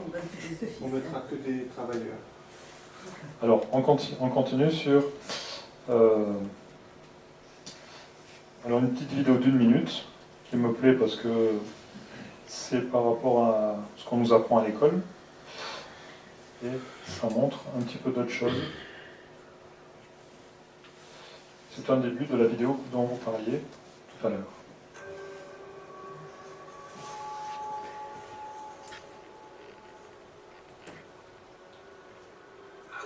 Quand j'étais étudiant en médecine, on nous disait que le cerveau est comme il est et que rien ne peut le changer.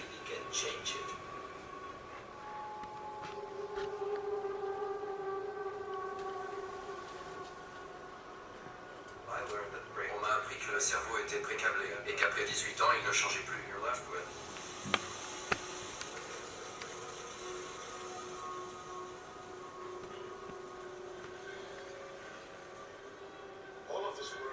Toutes nos recherches montrent qu'il faut totalement revoir cette conception du cerveau.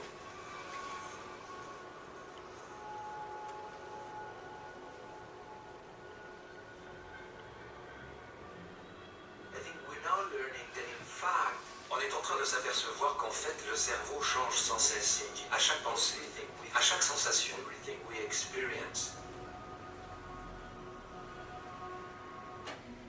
Donc il change à chaque pensée, à chaque sensation, mais il change pour une pensée et il change pour une non-pensée. Comme on dit dans les prières, pour une action ou pour une omission. Il fonctionne de la même façon. Donc, positivement ou négativement, il est influencé. Parce que je veux ou ce que je ne veux pas. Parce que j'aime ou ce que j'aime pas. Parce que je fais ou ce que je ne fais pas. Parce que je fais ou ce que je voudrais faire ou ce que j'aimerais faire ou que je ne fais pas. Et ainsi de suite. Donc, que ce soit physiquement, émotionnellement, intellectuellement, spirituellement. Mais par moi, mais en même temps par tout ce que je côtoie. Donc, côtoie au niveau être humain, végétaux, minéraux, animaux, mais aussi au niveau musique, au niveau couleur, au niveau odeur, et ainsi de suite. Donc, tout ce qui est autour de moi m'influence aussi. Donc, c'est pour ça que souvent, nos parents nous disent choisis aussi ton entourage. C'est pas pour rien. C'est pour ça, éventuellement, que si on laisse du boxon partout, nos parents nous disent range. Si on écoute de la musique trop fort dans les oreilles, ils nous disent baisse la musique. Donc, il y a quand même un bon fond. Éventuellement, la forme n'est pas toujours la bonne parce qu'on passe par des coups ou par des engueulades, mais le fond y est.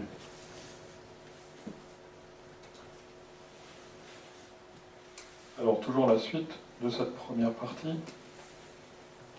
au niveau des croyances, parce que c'est ce qu'on nous a bien voulu nous faire croire. L'orthophoniste et l'ergothérapeute m'ont dit que la rééducation serait très lente et que je ne devais pas espérer des miracles. Michael a été l'un des premiers patients de la clinique Taub à Birmingham, en Alabama, pour essayer une nouvelle thérapie dite du mouvement induit par la contrainte. Elle a été mise au point par Edward Taub pour les victimes d'AVC et donne même des résultats sur des gens paralysés depuis des années. Allez-y, lâchez-le.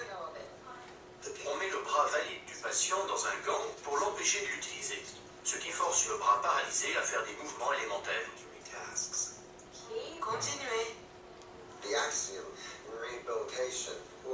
Avant, on considérait qu'il était impossible d'améliorer la capacité de ces gens à se servir du membre atteint, au-delà de ce qu'ils pouvaient déjà faire.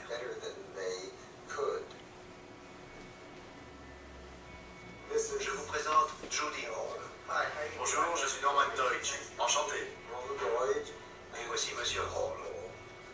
Bonjour, enchanté. Judy a du mal à parler.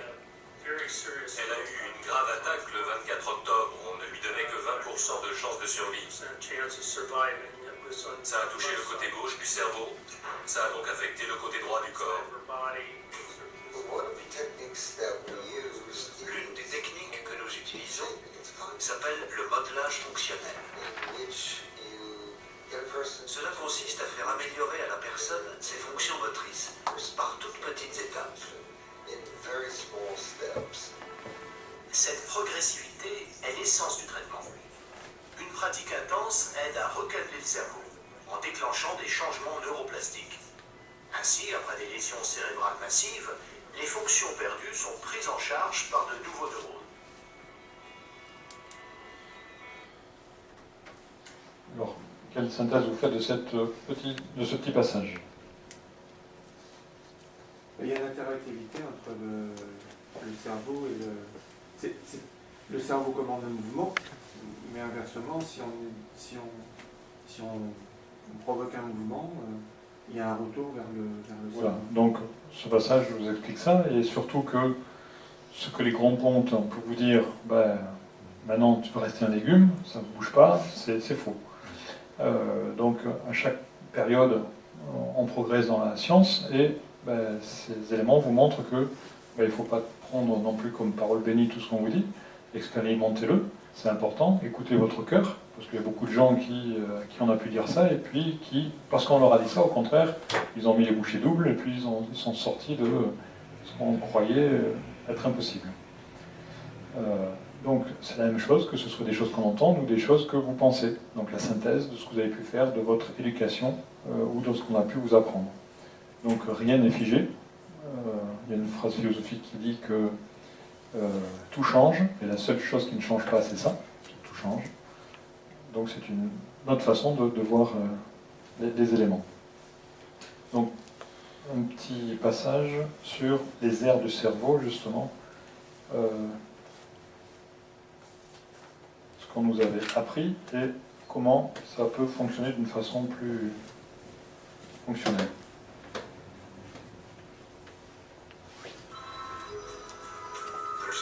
Certains jours, j'ai une douleur fantôme dans la main. comme si on l'écrasait dans un métaux. La plasticité peut induire des douleurs fantômes, car après une amputation, il y a une erreur de câblage, et les sensations tactiles vont activer les zones de la douleur. Le grand spécialiste de la neuroplasticité de la douleur est V.S. Ramachandran. C'est un magicien de la neurologie moderne. Il combat une illusion par une autre, en se servant de l'imagination pour modifier le cerveau et son contenu. Beaucoup de patients peuvent faire bouger leurs membres fantômes. Ils me disent, mon membre fantôme tape mon petit frère sur l'épaule. Il dit au revoir. Mais près d'un tiers d'entre eux ont l'impression que leur membre fantôme est immobilisé, comme pris dans du ciment. Après l'amputation, je sentais toujours mon bras gauche en écharpe reposant sur mon ventre. C'est bizarre comme le cerveau enregistre ce genre de choses. C'est ce qu'on appelle une paralysie fantôme. Mais comment un membre fantôme peut-il être paralysé? Ça paraît impossible.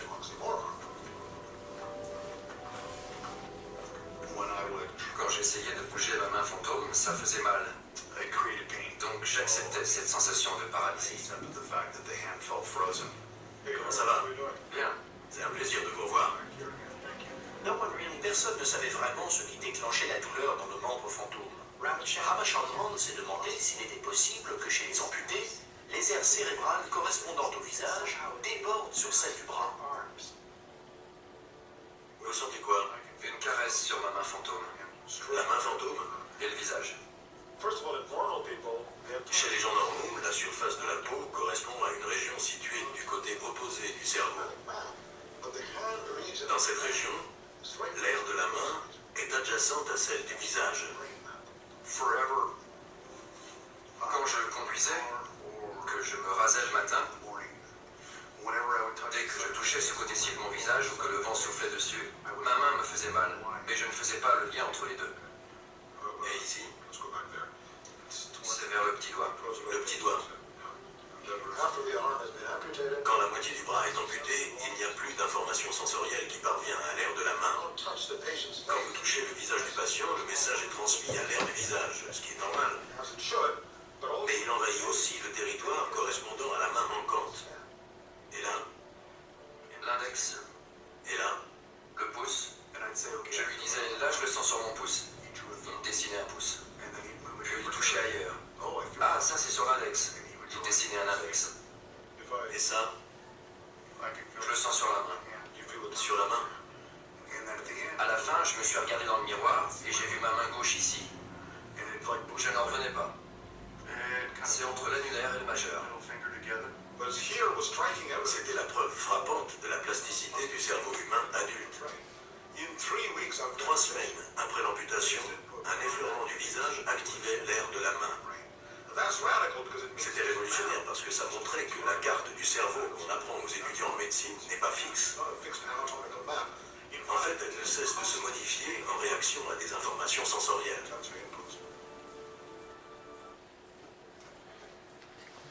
Alors, c'est un exemple. Ça remonte à quelle année ce film-là?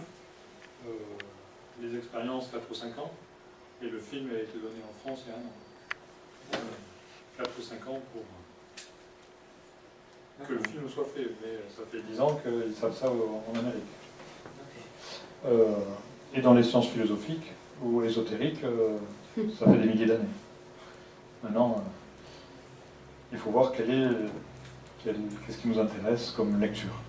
Est-ce qu'on est plus intéressé par des lectures basiques ou anciennes de sagesse. Donc par rapport à cet élément, qu'est-ce que ça vous dit, qu'est-ce que ça vous fait venir comme, par rapport au fait qu'on retrouve la main sur le visage? C'est qu'avant, quand la personne avait son bras, cette partie du visage était prise à un endroit que l'on connaît sur le cerveau. Mais vu que le bras est parti, il s'est retrouvé avec les sensations de son bras sur le visage, pour cette personne-là. Pour un autre, ça peut être ailleurs. Mais Donc, en touchant les zones de la peau ici ou les zones du cerveau ici, on peut l'aider à guérir son nombre fantôme qui n'existe pas, donc ses sensations. Parce qu'actuellement on connaît tout ce qui est physique, mais on n'a pas parlé de l'astral, ni du mental, ni du bouddhique, ni de l'amique, donc d'autres domaines qui font partie d'autres sciences philosophiques, spirituelles et autres, qui expliquent qu'on a plusieurs corps et qu'on peut soigner tous nos corps différemment. Donc pour l'instant, on connaît scientifiquement que le physique, c'est ce qu'on a bien voulu démontrer, mais tous les yogis connaissent tous leurs autres corps et peuvent le démontrer de façon naturelle et pratique, sans passer par la science technologique. Et il y a beaucoup de yogis qui ont pu, avec leurs yeux, faire du microscope électronique. Donc il y a des livres écrits par des yogis, et démontrer l'atome, au début en 1800, et expliquer tout ce qu'on découvre simplement avec leurs yeux et sans aucun microscope. Donc tous ces livres existent aussi. Une question. Oui. Avec le temps, est-ce que toutes ces sensations-là peuvent être désactivées? C'est-à-dire du membre fantôme? Ça dépend ce qu'on veut en faire. Si on veut que ça soit désactivé, oui, comme quelque chose qu'on n'utilise pas, là, dans l'expérience qui est faite, parce que j'en ai coupé une partie, dans l'expérience qui est faite, il va apprendre avec un effet miroir, donc une illusion, c'est-à-dire qu'il va positionner un miroir et sa main, et il va voir la deuxième main à côté, et par effet miroir, les sensations il va pouvoir les maîtriser et en créer ou les faire disparaître. Donc la suite de l'expérience montre ça, ça serait trop long pour vous mettre, donc c'est un effet miroir, c'est-à-dire il met le miroir au milieu, et il voit sa deuxième main, et en bougeant la première ou autre, il travaille sur la deuxième. Donc oui, ça peut être modifié. Oui, ça peut être modifié. C'est ce qui est montré dans cette émission. Vous pouvez télécharger sur l'émission de Arte. Oui, il a l'impression de nouveau avoir son deuxième main. Oui. C'est pour tromper le cerveau, en fait. Pour donner une... Alors, si on veut, c'est une supercherie, mais ça aide pour... oui, mais ça aide à comprendre. En fait, on a besoin de supercherie pour faire comprendre à l'être humain des choses plus cartésiennes. C'est un leurre. Voilà, c'est un leurre provisoire, c'est-à-dire par rapport à la technologie d'aujourd'hui. Et plus tard, quand on aura une autre intelligence, une autre spiritualité ou une autre technologie, on n'aura pas besoin de ce leurre, on comprendra les choses de façon plus reculée. Donc aujourd'hui... Ça n'est pas les personnes, alors, quand ça n'est pas les personnes. C'est-à-dire Parce qu'il y a certaines personnes qui peuvent le comprendre assez rapidement, oui, bien comme sûr. quoi ils ont perdu la maman, et d'autres que... Bien sûr, tout à fait. Oui, Donc c'est vraiment individuel, quoi. c'est individuel, mais c'est dû surtout à l'éducation qu'on reçoit. C'est-à-dire qu'il y a certains peuples qui pleurent les morts et d'autres qui fêtent les morts. C'est la même chose au niveau des membres fantômes. Suivant la philosophie ou l'éducation qu'on reçoit, ben on va avoir une éducation dite occidentale de victimisation, ou plus une civilisation orientale dite de... karmique, mais plus que ça, parce que karmique chez eux c'est plus une conséquence, donc j'attendrai l'année prochaine, c'est plus de recul et plus de sagesse, qui font que je vais comprendre plus les interactions de l'univers et m'apercevoir que tout a une utilité, rien ne se perd, rien ne se crée, tout se transforme, et que tout est important. Oui.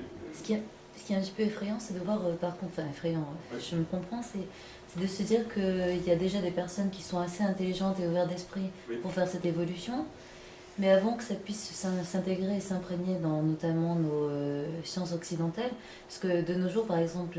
Donc pour quelle raison d'après vous? Pardon? Pour quelle raison d'après vous? L'éducation. Mais l'éducation, Voilà, je pense ça, que c'est la mentalité qui Ça c'est reste la à cause, ancrer, quoi. ça c'est la cause, mais la raison. Le manque d'ouverture d'esprit, tout simplement. C'est que l'humanité est comme un être humain. Il y a l'accouchement, il est bébé, il est enfant, il est ado, il est adulte, et plus tard il est sage. C'est l'évolution. Donc, ça veut dire que c'est l'évolution. Donc l'humanité passe par cette évolution. Donc on ne peut pas lui demander d'être sage alors qu'elle est enfant ou dans l'adolescence. Voilà. Mais dans ce cycle-là, il y a des gens plus en avance et d'autres encore plus en retard. C'est ça.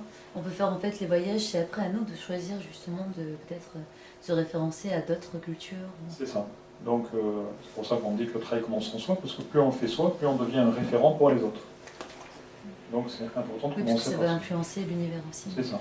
Il n'y a jamais d'effet nul. C'est exact. Jamais d'effet nul. Voilà. Et en même temps, tous les effets, même ceux que l'on peut considérer comme négatifs, l'univers les utilise à des fins positives. ce que nous, on n'a pas encore compris. Mais tout ce que l'on peut nous estimer des esprits, enfin résultats négatifs, l'univers se sert de résultats pour en faire, donc comment on fait le terreau, c'est-à-dire l'humus des feuilles, ça sert, là l'univers se sert de tous les effets négatifs pour créer des choses positives. Oui. Pourquoi ça se traduit par des douleurs? Lui, Est-ce qu'on explique pourquoi ça se traduit par non, des mais douleurs? lui en particulier, après il y a des gens qui ont des membres fantômes sur lesquels ils n'ont aucune douleur. Ah, Membres fantômes, c'est... Ah, c'est un cas particulier. Oui, Ah, d'accord. enfin, en gros, un tiers ont des douleurs, d'accord, mais 2 tiers, un autre tiers s'amuse avec son membre fantôme et un tiers n'ont aucune sensation. Et est-ce qu'on explique pourquoi une douleur? Parce que finalement, bon, Et ça, voilà. c'est l'acceptation peut-être. Le vent lui caresse les joues, ça lui fait mal au pouce. C'est en partie l'acceptation, mais c'est aussi un traumatisme. Il faut savoir que notre corps est intelligent. Il n'y a pas que nous qui sommes intelligents. Toutes nos cellules des pieds à la tête sont intelligentes. Donc, coupez-vous vous-même un doigt, vous allez voir si vous n'allez pas avoir une douleur, mais coupez-vous, enfin sous anesthésie, un bras, votre corps est traumatisé. D'accord? Même si c'était un bien pour un mal, parce que si vous ne le faisiez pas, ça aurait été pire, mais le corps lui-même est traumatisé, parce que c'est une formidable machine qui vit aussi toute seule. C'est pas vous qui lui disiez respirer, inspirer. Donc elle a aussi son autonomie. Toutes les nuits, la machine fait quoi? Quand on prend son doigt, elle se régénère. Comment elle fait-elle pour se régénérer? Elle utilise par exemple les yeux, qui vont de droite à gauche, du cerveau droit au cerveau gauche, pour ranger toutes les choses de la journée que vous n'avez pas rangées. Les yogis n'ont pas besoin de faire ça parce qu'à chaque instant, ils sont dans le présent et ils rangent à chaque instant les éléments. Et comme ils ne sont pas dans la surconsommation, ils ont 100 fois moins de choses à ranger. Et en même temps, la nuit, donc nos yeux bougent pour son rangement, et quand on ne bouge pas les yeux, on bouge les pieds. Quand on ne bouge pas les pieds, on fait la crêpe. Quand on ne fait pas la crêpe, on bouge la tête. Certains gens qui bougent la tête. C'est un mécanisme naturel du corps humain qui utilise ça. On l'utilise aussi en thérapie, dans le MDR, pour régler ces éléments-là. Donc le corps humain fait ça naturellement, si on ne le fait pas dans la journée. Et s'il fait la nuit, alors qu'on ne fait pas dans la journée, ben la nuit, on ne fait pas autre chose. Ceux qui le font la journée, ben la nuit, leur corps est disponible à d'autres sensations et à d'autres évolutions, à d'autres éveils, et ainsi de suite. Donc, pareil pour le corps humain, ben, le corps est une fantastique machine, c'est un peu comme si vous avez une Formule 1 et vous êtes chauffeur, ben, nous on est simplement le chauffeur. Maintenant, la Formule 1, on peut l'envoyer dans le mur ou s'en servir et s'éclater avec, se faire du bien. Maintenant, il y a se faire du bien à 200 en première, ou se faire du bien à la bonne vitesse, au bon régime, et ainsi de suite. Soit on l'use, soit on en prend soin. Donc notre corps est, comme le disent les philosophes et les hindous, c'est un cheval que l'on doit traiter particulièrement, que l'on doit entretenir, que l'on doit brosser, que l'on doit laver. C'est pour ça qu'on nous demande de nous laver les dents, c'est pour ça qu'on nous demande de dormir, c'est pour ça que... et ainsi de suite. Donc ce qu'on nous demande, dans notre éducation, a souvent un bon fond. Alors est-ce que ça vous donne d'autres idées encore? On n'arrive pas très loin de la fin, donc j'ai plein d'autres vidéos à vous montrer, on ne les verra pas toutes aujourd'hui. Il y en a une que je garde là. Alors, À un moment, il a expliqué que, dans une des vidéos, il a expliqué que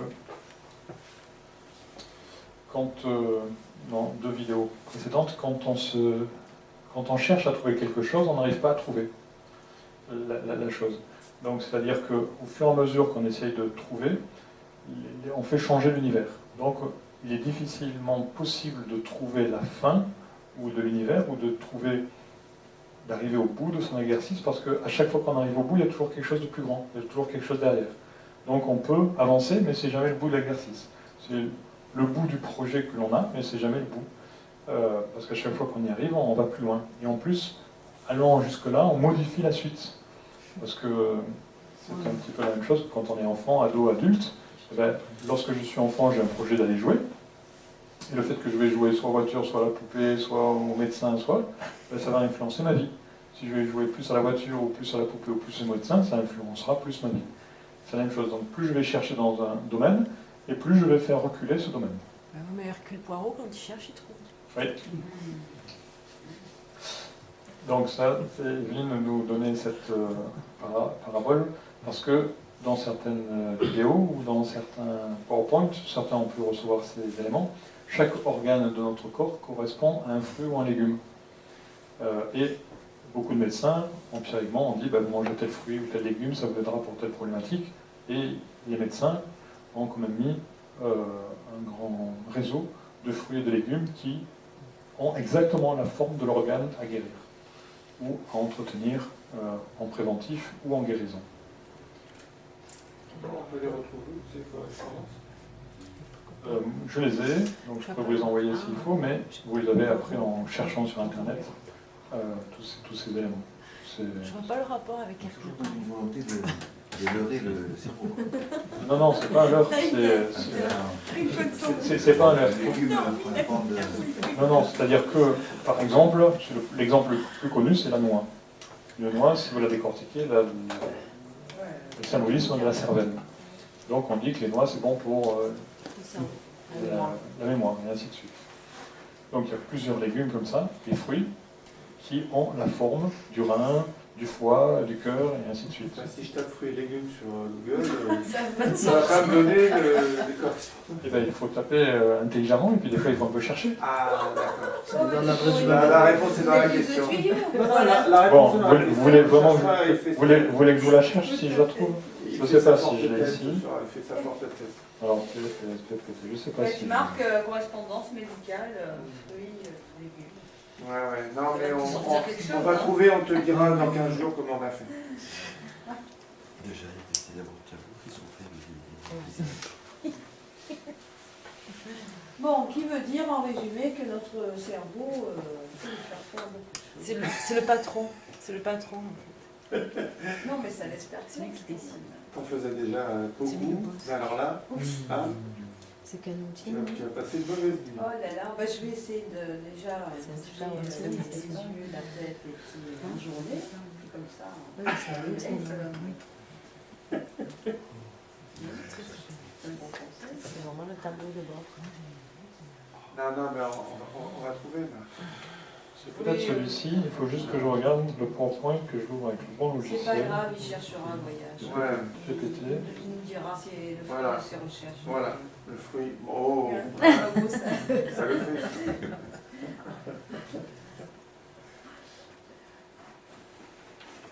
Bon, alors répond plutôt à la question d'Evelyne qui ne voyait pas le rapport entre les fruits et Hercule Poirot.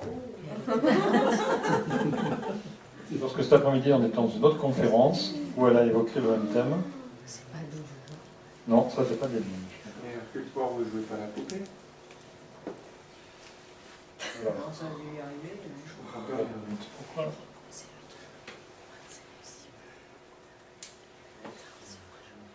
Et tu as trop de documents, Marc. Non, mais il n'a pas pris le PowerPoint, mais on va parcourir. Je ne sais pas si je vais le trouver. Je vais le trouver comme ça.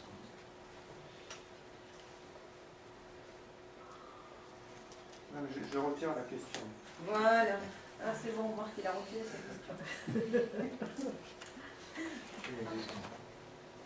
Alors, tous les supermarchés qui ont sollicité, vous avez tenté Oh, il va te sortir un champ. toutes les promos légumes.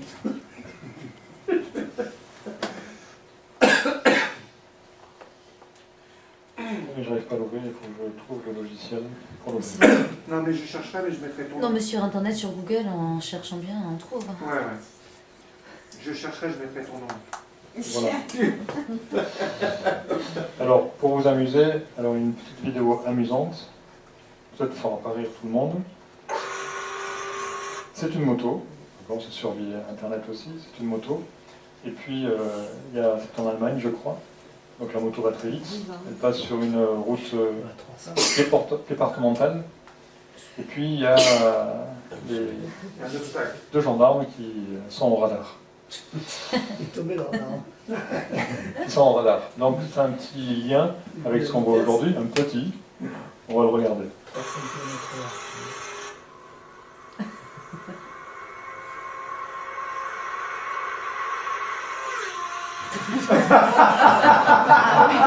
Mais on l'a pas vu.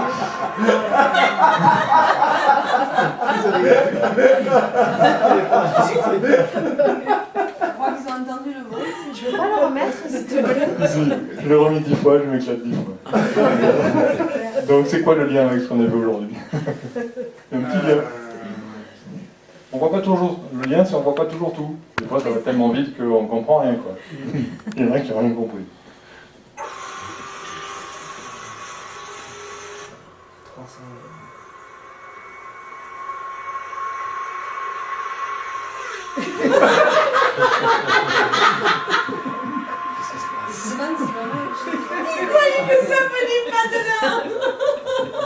Il cherche encore. Hein. Ah oui, parce qu'il était fixé sur une image. En fait. Oui. Bon, allez, une dernière fois.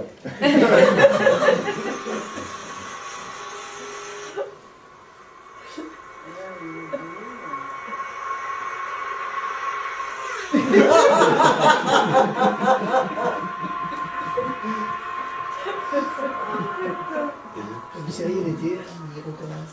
Alors, une fois que vous avez ri 3 fois, comment vous vous sentez? C'est marrant, ça revient par rapport au début aussi, quand on disait est-ce qu'il a rêvé ou pas, en fait. Notre perception de la réalité. Si. Alors, si on pousse un petit peu plus loin, dans quelque chose de plus mécanique, que vous connaissez sûrement.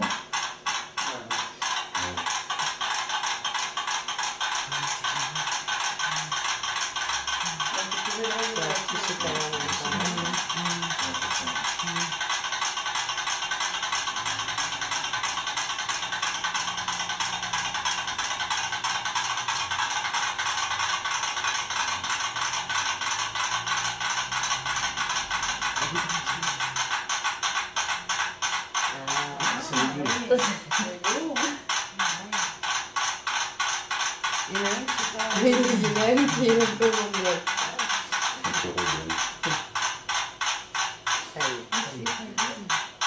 C'est dingue.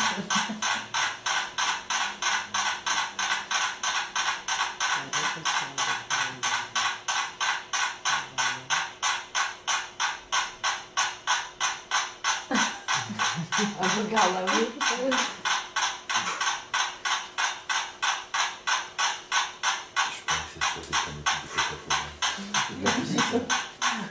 Oui, c'est de la physique, mais ça existe la même chose dans le corps humain, entre différents humains. Alors, explication. Mais... Et démonstration. Entre différents humains.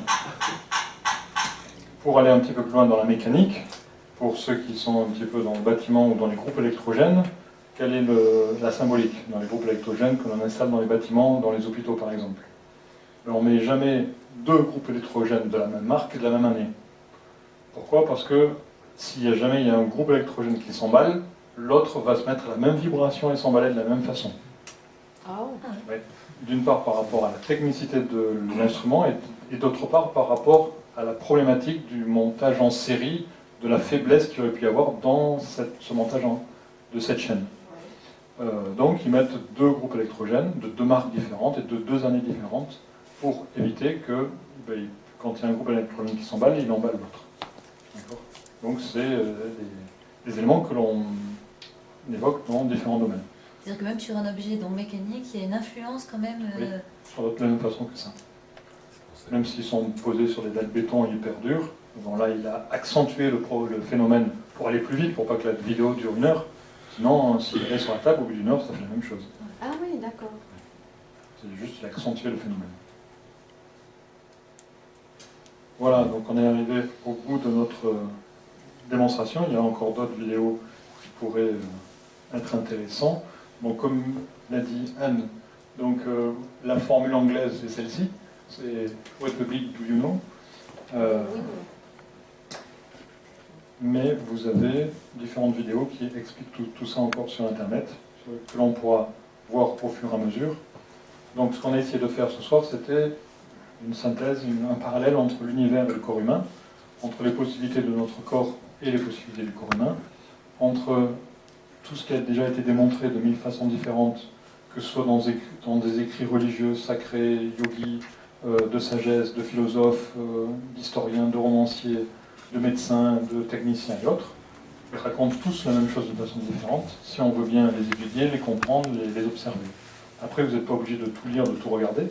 Si vous comprenez une seule technologie, une seule méthode parfaitement, toutes les autres sont similaires, sont proportionnelles, sont parallèles, sont à des degrés de subtilité plus forts ou plus denses, plus écartés ou moins écartés. Donc les rythmes sont différents, mais fonctionnent de la même façon. Donc tout ceci est déjà démontré, mais la médecine ou la mécanique ou l'humain a besoin de le montrer de façon plus matérielle et plus terrestre, mais ça existe déjà de différentes façons. Ça a été démontré dans différentes civilisations antérieures de façon différente, et c'est tout le temps démontré et mis à jour au fur et à mesure des années et des siècles qui défilent. Donc, si vous prenez des livres de philosophie ou d'occultisme ou d'ésotérisme, ben, vous trouvez les mêmes choses que ce qui sont expliquées là, que ce soit sur l'hygiène de vie, sur la compréhension, sur la cruauté, sur les vertus, et ainsi de suite. Maintenant, si vous prenez des livres de philosophie, d'ésotérisme ou autres, dans lesquels on parle de magie noire, c'est pas la même chose. Voilà, si vous prenez des choses type magie blanche ou autre, c'est beaucoup mieux. Donc, tous ces domaines parlent de la même chose, mais il faut savoir discerner. Oui. Moi, la question que je me pose, c'est que je me dis, bon, toi qui est quand même, tu vis ce que tu dis en fait, oui. Je suppose. Et comment tu arrives alors à vivre dans ce monde? D'après toi. Et je ne sais pas justement, parce que quand tu atteins une certaine philosophie. Parce que j'ai encore des défauts, comme tout le monde, oui. Ce que je dois travailler, mais de la même façon que, si vous voulez... J'aurais peur d'être déconnecté non, parce que je suis et cartésien et intuitif, donc je suis les deux à la fois. Je ne suis pas ni cartésien ni la tête dans les airs, je suis les deux. Voilà. Et en même temps, j'ai commencé quand j'étais au berceau, tout seul. Donc j'ai beaucoup de facilité. Donc, comme je dirais différemment, j'ai pas de mérite. Pas de mérite. J'ai pas à m'en vanter. Mais si je fais un autre parallèle, c'est est-ce que si tu es étudiant et que tu as une matière qui te plaît, à l'époque quand j'étais enfant, je voulais être géologue, parce que dans l'université où j'étais, on travaillait sur les livres du prof. Il n'existait pas de livre à part les siens. Donc comme je voyais qu'on travaillait sur ce livre à lui, c'était un géologue, un géotechnicien, et je voulais être comme lui, inventer les choses. Mais quand un étudiant veut être prof, une fois qu'il a fait ses années d'études de prof, est-ce qu'une fois qu'il a fait ça, il va faire autre chose que prof? Une fois qu'il s'est retiré dans sa chambre d'étudiant pendant des années pour réviser, après il retourne dans l'arène pour enseigner. Donc ça voudrait dire que le prof ne devrait pas aller enseigner. Non? C'est une transmission en fait. Oui. Je pense après ils ont une envie de transmettre. En fait, plus tu reçois, plus tu donnes. Si tu comprends toutes les philosophies, et plus tu donnes, et plus on te donne. Plus tu reçois. Donc, quoi qu'il en soit, dans ton parcours, aujourd'hui, tu disais bébé, enfant, ado, adulte, tout ça. Si tu ne l'as pas atteint déjà, tu es plus vers la sagesse. On est tous comme ça, à des degrés différents et à des créations différentes. Moi, ce qui me plaît, c'est ce domaine-là, mais chacun a un domaine d'expression différente. Il y en a d'autres, ça sera la peinture, il y en a d'autres, ça sera la technologie, il y en a d'autres, ça sera la terre, il y en a d'autres, ça sera les arbres, les animaux. Mais quel que soit le domaine d'interaction, il y a des gens qui en connaissent 1000 fois plus que moi dans les étoiles ou dans d'autres domaines, et qui ont la même philosophie et autres.